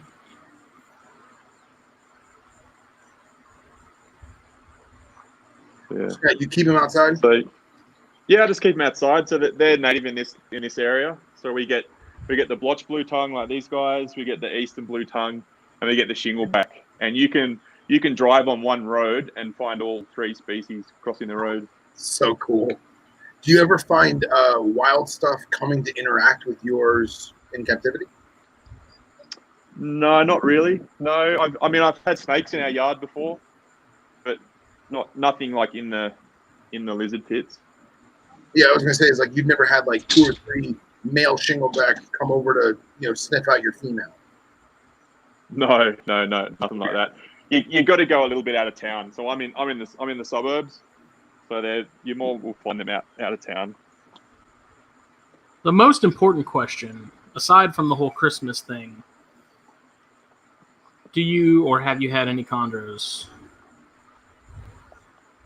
No, never. Killing me, Hanson. They were always one of those ones. Hang on. Yeah, they were like when I was a kid and first getting into it, was like one of those unobtainable things that I didn't know anyone that kept them, and and there wasn't really a reptile hobby, and there was no internet or anything, so you didn't really know that they were available and out there. Whereas now that the reptile hobby is now more mainstream, and there's the internet now, and so you can sort of see what's out there. There's still not that many people in Australia actually keeping them. I very rarely ever see them pop up for sale or anything. I'd definitely like to have them one day. I just don't know how they'd go in my room. I think it would probably be too hot. I just don't think they would jive well with everything else I'm keeping, unless they could keep them in a different room or in their house. I don't know, man. They're awesome snakes, obviously, because I have a see million a lot of them. I actually see I see a fair few like Indonesian green trees. Yeah, I've noticed that, and that always kind of weirded me out because I was like, I thought you guys weren't supposed to have that. And the way I understand it from talking to some other guys that have chondros over there, they're like, yeah, they pretty much got like intentionally mislabeled and brought in, and they were they were labeled as Australian, and they're actually not. And they've pretty much, I guess, they've been established there now, so they're not going anywhere. Yeah, so I mean, if I was to keep them, I'd want to keep the Aussie ones. I reckon they're pretty cool. And, so do the Aussie ones have the white? Are they the only ones that have the white? Yeah, well, you get their Maruki types, even though they're not really from Maruki, because the Maruki region, after talking to Daniel Natouche, like, he's never seen a chondro in like legit Maruki in that area. So any that are labeled Maruki are likely coming from, because it's kind of like almost like a bowl. From what I understand, I could be wrong, but there's like this section where there used to be that land bridge, and that section, that Maruki region, is a lot like northern Australia, where it's a very very scrubbish and dry, and so any of those that are labeled as Maruki, they're likely from one of the surrounding areas that's a slightly more sort of subtropical or rainforest-esque, if you'd yeah. So that's definitely not my wheelhouse. I know jack shit about green trees. But yeah, everyone wants the Australian ones here, but obviously that's never going to happen. So yeah, I don't know why. I don't know why we're not allowed to export stuff. I can understand stuff not coming in here. Yeah, that I get. After the cane toad debacle, but I don't know why we can't. I mean, the government could take a little slice of the pie for themselves and make some money on it. It would cut down on smuggling. It shits me every time I see, like, every time there's a bust at an airport and someone's been caught trying to smuggle out a whole lot of shinglebacks stuffed in socks, or most of them are probably going to die on the way over there. So I mean, you could cut out that just by legalizing export. Well, it sounds like the parrots and stuff are a big thing there too. Like the illegal, Yep. like the cockatoos and stuff are a big money maker. It's amazing the stuff. Like I've just heard stories. I've never actually seen, but I mean, I've seen corn snakes. I've seen milk snakes. And apparently there's pockets of wild populations of corn snakes around Sydney now. Really? I always kind of thought, well, if corn snakes and things like that are here, what else is here and being smuggled in? And I've heard stories of people I know swear they've got friends that have Gila monsters. I know people swear there's people they know that have monocled cobras.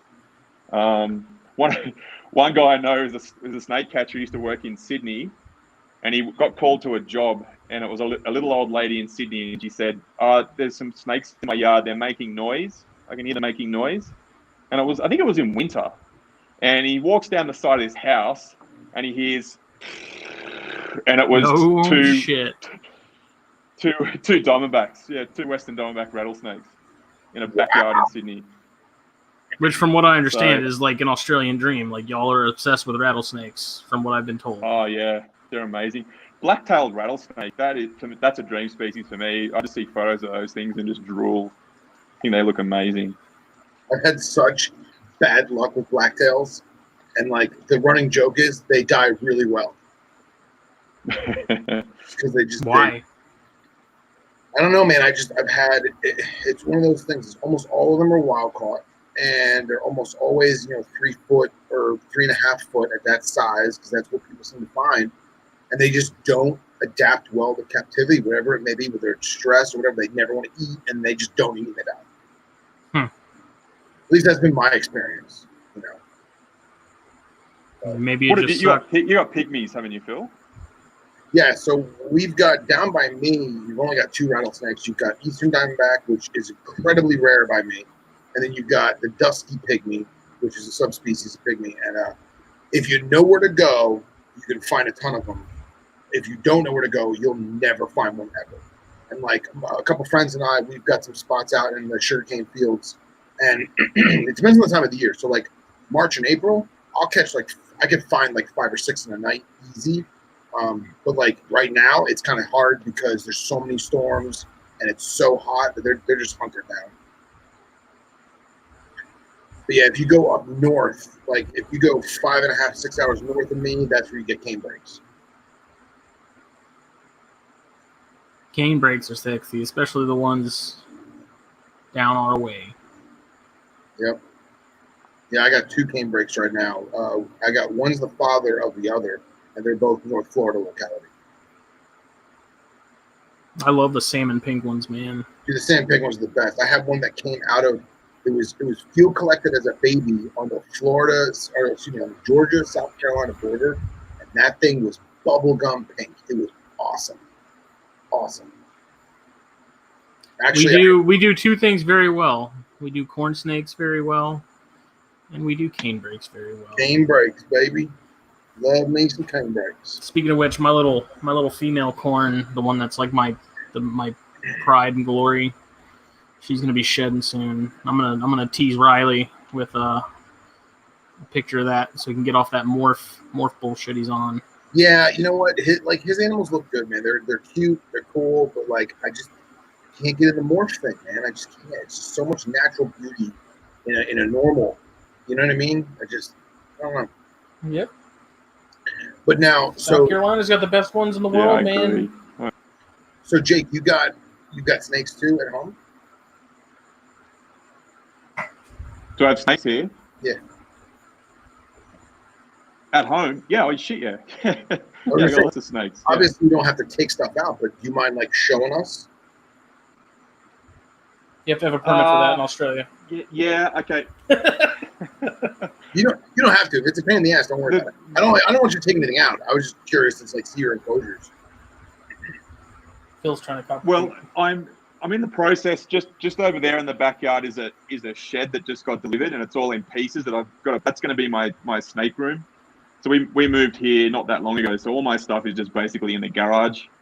right. And Well, it's it's it's a shit show. I got it. When it's done, we're doing a part 2 of this, and I expect to see the menagerie. yeah, for sure. So I mean, at the moment, a lot of the stuff is in tubs until I get the shed built, when I can put everything into enclosures. But I mean, I've got the two of the night tigers are set up really nicely. I've made you can see it on my Instagram. It's I've made fake rocks and it's a live planted enclosure. But yeah, my garage looks like shit. There's shit everywhere. I'd be too ashamed to show the world. Let this world into my garage at the moment. We've all been there, man. I feel your pain. I'm ashamed to Phil all the time, and I show him. It's fine. Wait till you see me set up that Cynodon, man. I'm gonna set that bitch up right. Cox, I do agree. Tesseras are dope. Tesseras are kind of the exception, but I still would rather have a really nice looking Abbott line Okatee when it comes to corns. Hell yeah. It's the only corn. I've been actually trying to find. I got a friend out west who wants to do some horse trading, and he wants some Miami Phase and just normal Florida red rat looking corns. I haven't found any in like 3 or 4 months, man. Sucks.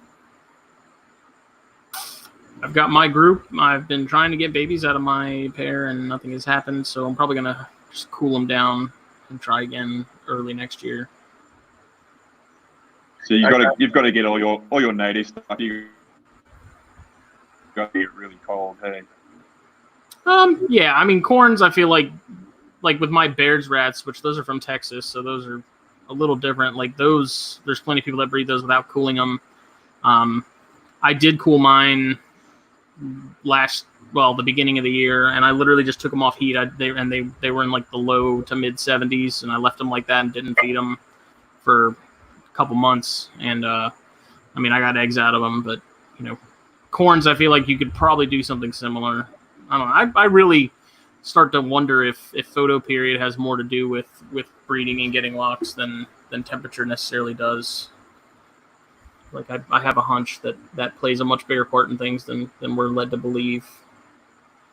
That just the length of daylight hours, I think, has a pretty big. I mean, it has a big effect on us. Like, think about it. When we start getting to those short winter days, and then you have, obviously daylight savings time isn't a concept to animals, but even that switch for us is just it's all discombobulating, but something to think about.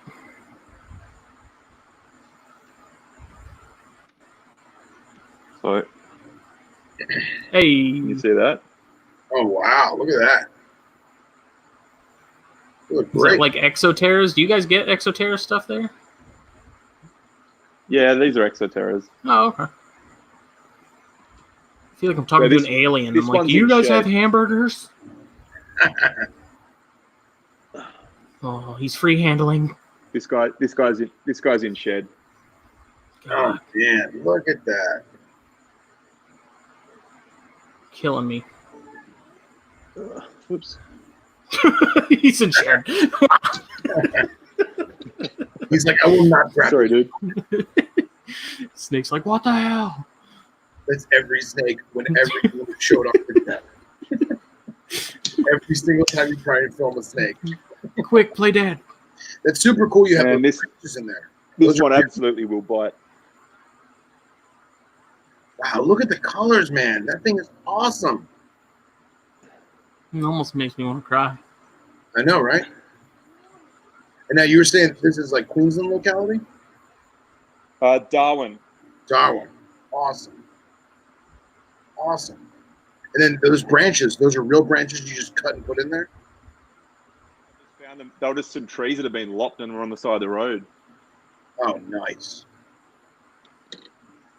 Dude, I've tried that with some stuff here, but if you're not keeping the cage really dry, we get mold very quickly here because it's also humid as shit all the time. So. And dude, look at the leaf litter you have. Dude, that looks so great.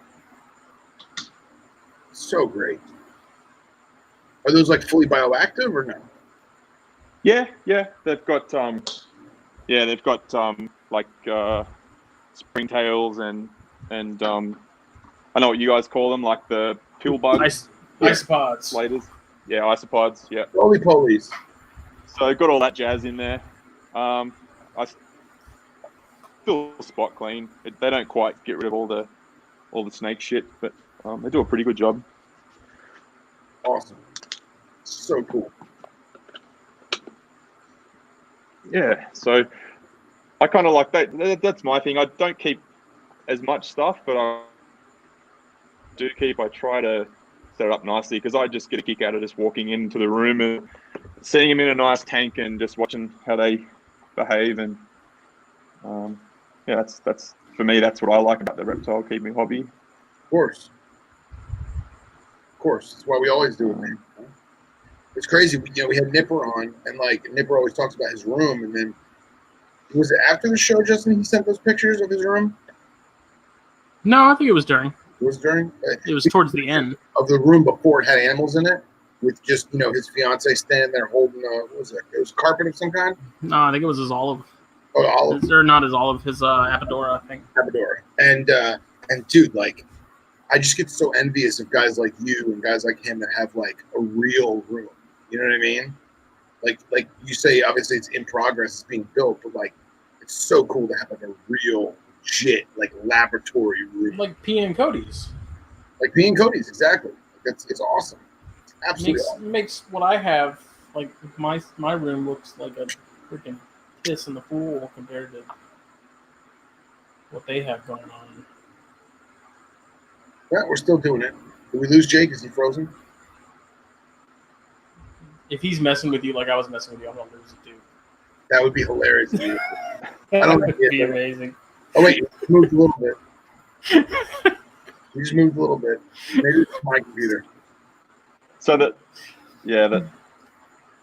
the dream is to get this reptile shed built and then have everything set up in sort of enclosures to that standard that you just saw. Like, awesome. I mean, you can't do it. There's some things you just can't do it with. Like I said, a lot of the bigger leopards will just knock everything down. They'll uproot any plants you try and put in there, and they'll just shit everywhere and smear it all up and down the walls and the glass. So Phil's familiar with that. Not so much of those things, but yeah. Well, like Matt Somerville, he's in West Australia. I don't know of him personally, but I definitely follow his Instagram and stuff very keenly. Oh, yeah. Yeah, he's got an awesome collection. Dude, his stuff is breathtaking. Like he has that one Pseudonasia in a big wide enclosure with all the black soil, and the speckled brown snake, I think it is, and he's got it in. Yeah, he's like taken the earth from Western Queensland where you find them, and he's brought it back and he set it up.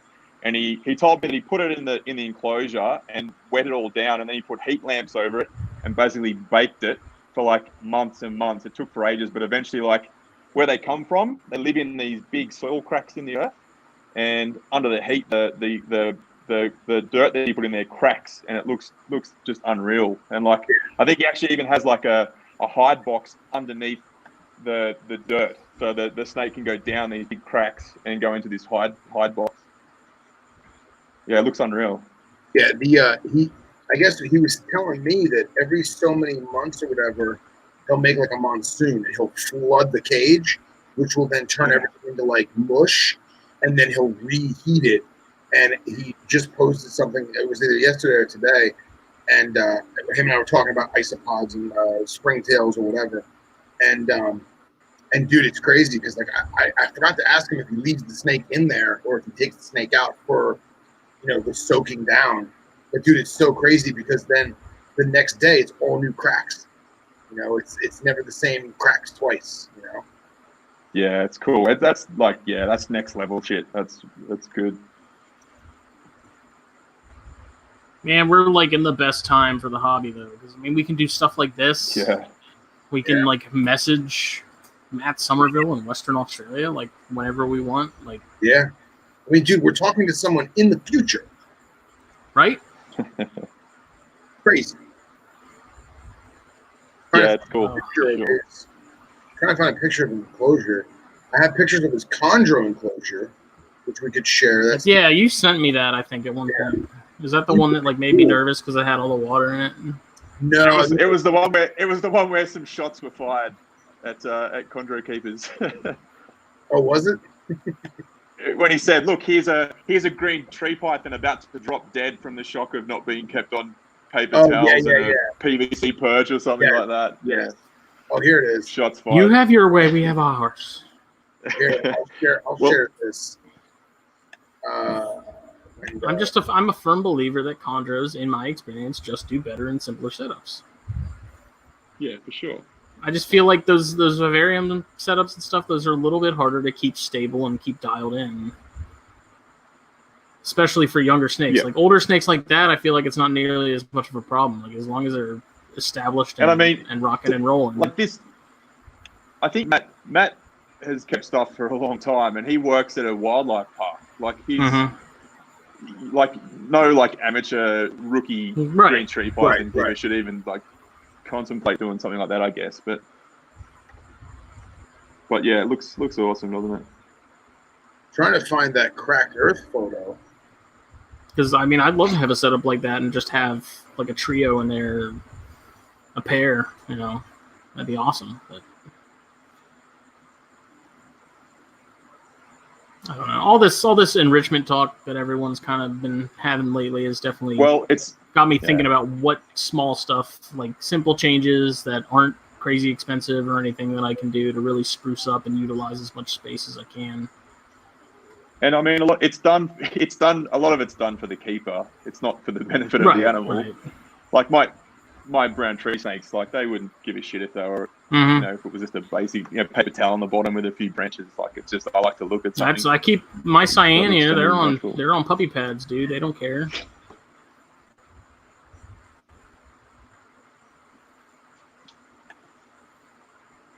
But just, I don't know. In my experience, green trees just... Like, you see a lot of new people getting into green trees, and they're like, I got an Exoterra, and I'm going to do bioactive paludarium, and it's like, and you're going to kill your snake. Yeah. I mean, just in my experience of doing the bioactive ones, you've got to be on top of it. Shit can go sideways really fast. Like, you can get too wet. You can get too damp. And that's what I'm saying is like that's the hard part about it is like keeping it consistent. You know, for over a long period of time. That can be tough in a simple setup like that. It's not hard. Like you want to up the humidity. You just put in an oversized water bowl or include live plants in it. You know, it's simple stuff like that make it easy. Here it is. Hot. I remember you sending me this, Phil. Yeah. And I'm pretty sure like that hole it's going in, that's actually, I don't know if it's PVC, like a PVC piping or some kind of channel, but there's definitely pockets in there. And I know he has another enclosure where it's almost a trap box. So if the snake happens to be in there, he can shut it off and then do what he's got to do and not worry about the snake coming out. But that enclosure, let me try and find a full-size picture of that enclosure. Here's another picture of it. Diamonds and runs. Look at that. What species of? I think it's a speckled brown snake, or it might be an Ingram brown snake. It's one of the ones that live in Western Queensland. I didn't even know that was a thing. I've never even seen those before. Ingram, right? Owen Pellies, Jesus. Oh yeah. Yeah, he's got on pellies and he's got white lips, which white lips are a real rarity here as well. Because I don't know how legitimate they are, because apparently they live on an island, an offshore island in the Torres Strait, which is off the coast of northern Australia. But then I've also seen other people say, no, that's bullshit. They're not actually really found there. All the white lips in Australia have come in from other countries, but they are on the species list for New South Wales and Queensland, I think. But I think I've only seen one person selling them, and I think they're like $7,000. Wow. We get them imported here all the time. Not all the time, but on a pretty regular basis. And it sounds like they're a complete pain in the ass. Like no one can get them to reproduce, and they're a handful. They're messy and they're mean, and they're just a lot of trouble. Yeah, I just think when you've got we've got olives and water pythons. I think that think they're cooler, to be honest. That's just my opinion. That's that's a neat. photo of like the cracks and the fissures in the earth. Super cool. Here's that chondro one again. From a different. I think this is before he spruced it up. Yeah, and see, that's not bad at all. Like that, I don't have an issue with. It's the people that want them to be over water, like they're a freaking Amazon basin. Yeah. That I'm like, that's not. But even then, with that kind of stuff, as hard as they hit food and whatnot, like I'd be nervous about them getting a bunch of crap in their mouth and stuff because they're really good at doing stupid shit. They're stupid snakes. Like that. That's awesome. That is very cool. That's so cool. Have you got a picture of his rough scale enclosure? I think he did that recently. Should be near the top. This one. Right? No, not that one. There should be another one. It's got like roots coming down from the rocks. No, he's building this one.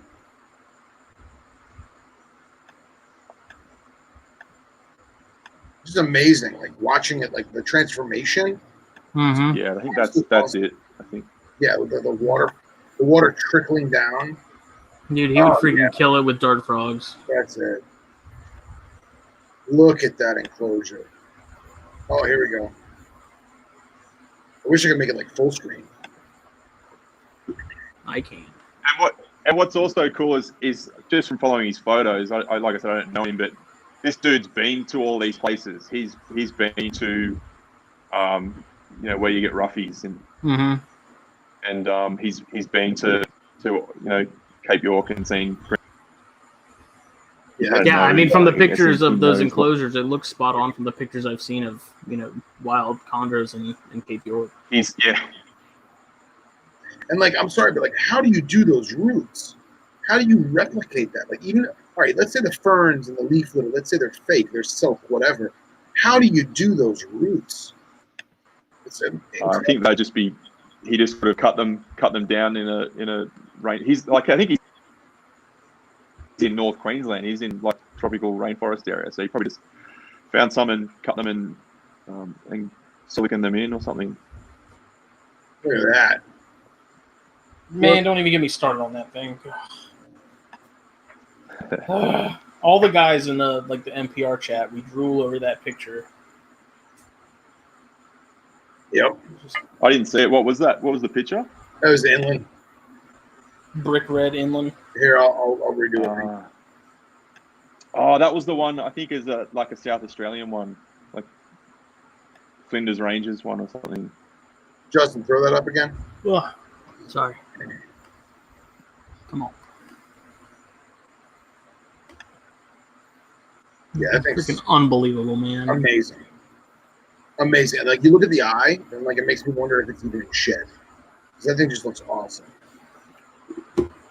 It's like the complete opposite of what we see. And what's crazy is if you read the description, it says, found in Flinders Range, South Australia, February 2019. Like, that's a wild photo, but just the way he keeps his animals, you just assume it's in one of his enclosures. Yeah. It's absolutely awesome. All right, and we'll end with this. There you go. Boom. Look at that. Oh, Just that's another one. Huddled. All the Morelia guys over here just absolutely lose it for freaking Owen Pelly's, man. Look, even Rob Stone liked it. Of course, Rob Stone. Like, Rob probably kept those. Rob's probably the only guy in America in the history of the country that's ever had Owen Pelly's because Rob's had everything. What happened? Did I hear correctly one time? I don't know where I heard it. It was on one of the podcasts, but someone hinted to something about someone in Jersey getting pulled over, and in their boot they had Owen Pelly pythons. Like the trunk of their car, they had caught with Owen Pelly pythons. I didn't hear that. Yeah, that's the first I've heard of it. Wouldn't be surprised. I don't think I'm imagining it. I swear I heard it somewhere. Yeah, but even still, like, it would be a hilarious story if it is true, but it's not like you can't have them. We just don't, I don't think there's any in the States. I don't believe they're in here, like in our borders anywhere. No one has them. If they're gonna be anywhere, they'd be in Europe.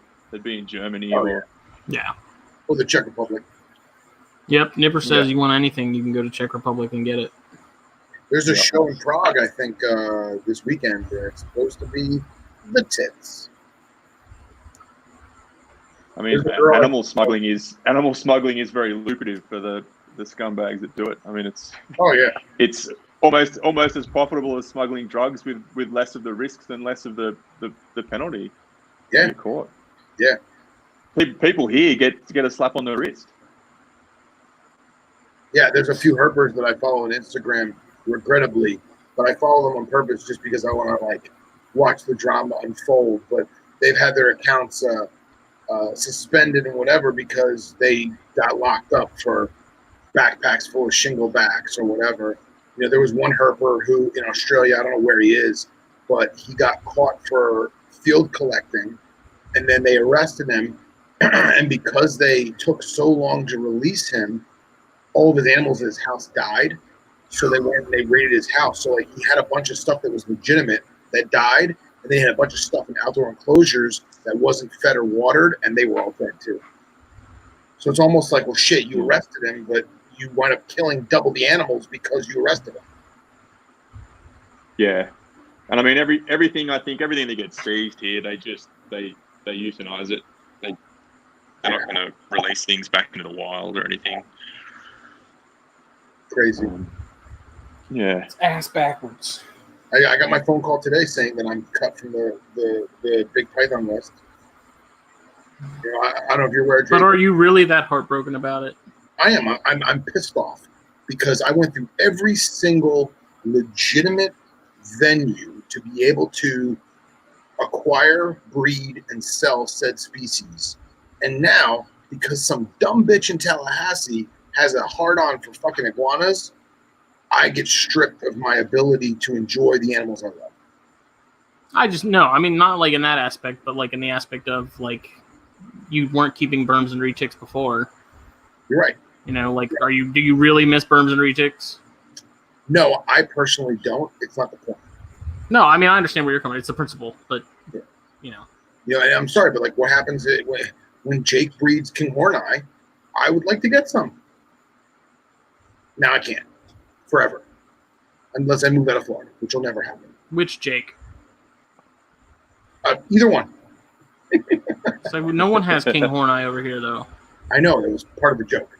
Oh, well, we have two Jakes. Both have. I know. I meant this Jake. You confuse me. Okay. I know. I meant this Jake, but it's synonymous with the topic. Yeah, and like that's the other thing too is so like the Nauta that I'm giving you, technically, that snake is not contraband. Yeah, you had talked about that because it's not. It's not under that. Last year's list, it said verbatim. It said amethystine python, Morelia amethystina, and then blah blah blah blah blah blah blah, and then it said scrub python, and it said Morelia king horneye. They never once mentioned any other species. So my whole thing was, A, they're not Morelia anymore. You want to play the fucking semantics game? I'll play the fucking semantics game. And B, the other ones aren't listed. So rock and roll, right? But it doesn't matter because I'm giving it to you anyway. And I am now going to be on the hunt for a female. Yeah. My phone's about to die. My headphones are about to die, and I better let you guys get some sleep. So I might have to pull the pin. Yeah, it's bedtime. Yeah. Yeah. Well, thank you for coming on, man. We really appreciate it. This is a lot of fun. No, that's all right. It was a blast. I had fun anytime. We were going to have Eric Burke with us, but he got caught up in work, so we'll have to do it. We'll do it again. That was going to be the surprise, was just have him pop in real quick. But he said that unfortunately because of work, he had to work tonight. But he said he's definitely game for the next time we do it. All good. So we'll make sure the next time we have you on, we'll have him on. He's an Australia freak. Oh yeah, he loves it, doesn't he? He loves it. He's obsessed. So, Well, hey man, have a good rest of your day. Justin, sleep well. Yeah. Who's watching and listening, thank you for partaking, and see you next time. See y'all later. See you guys.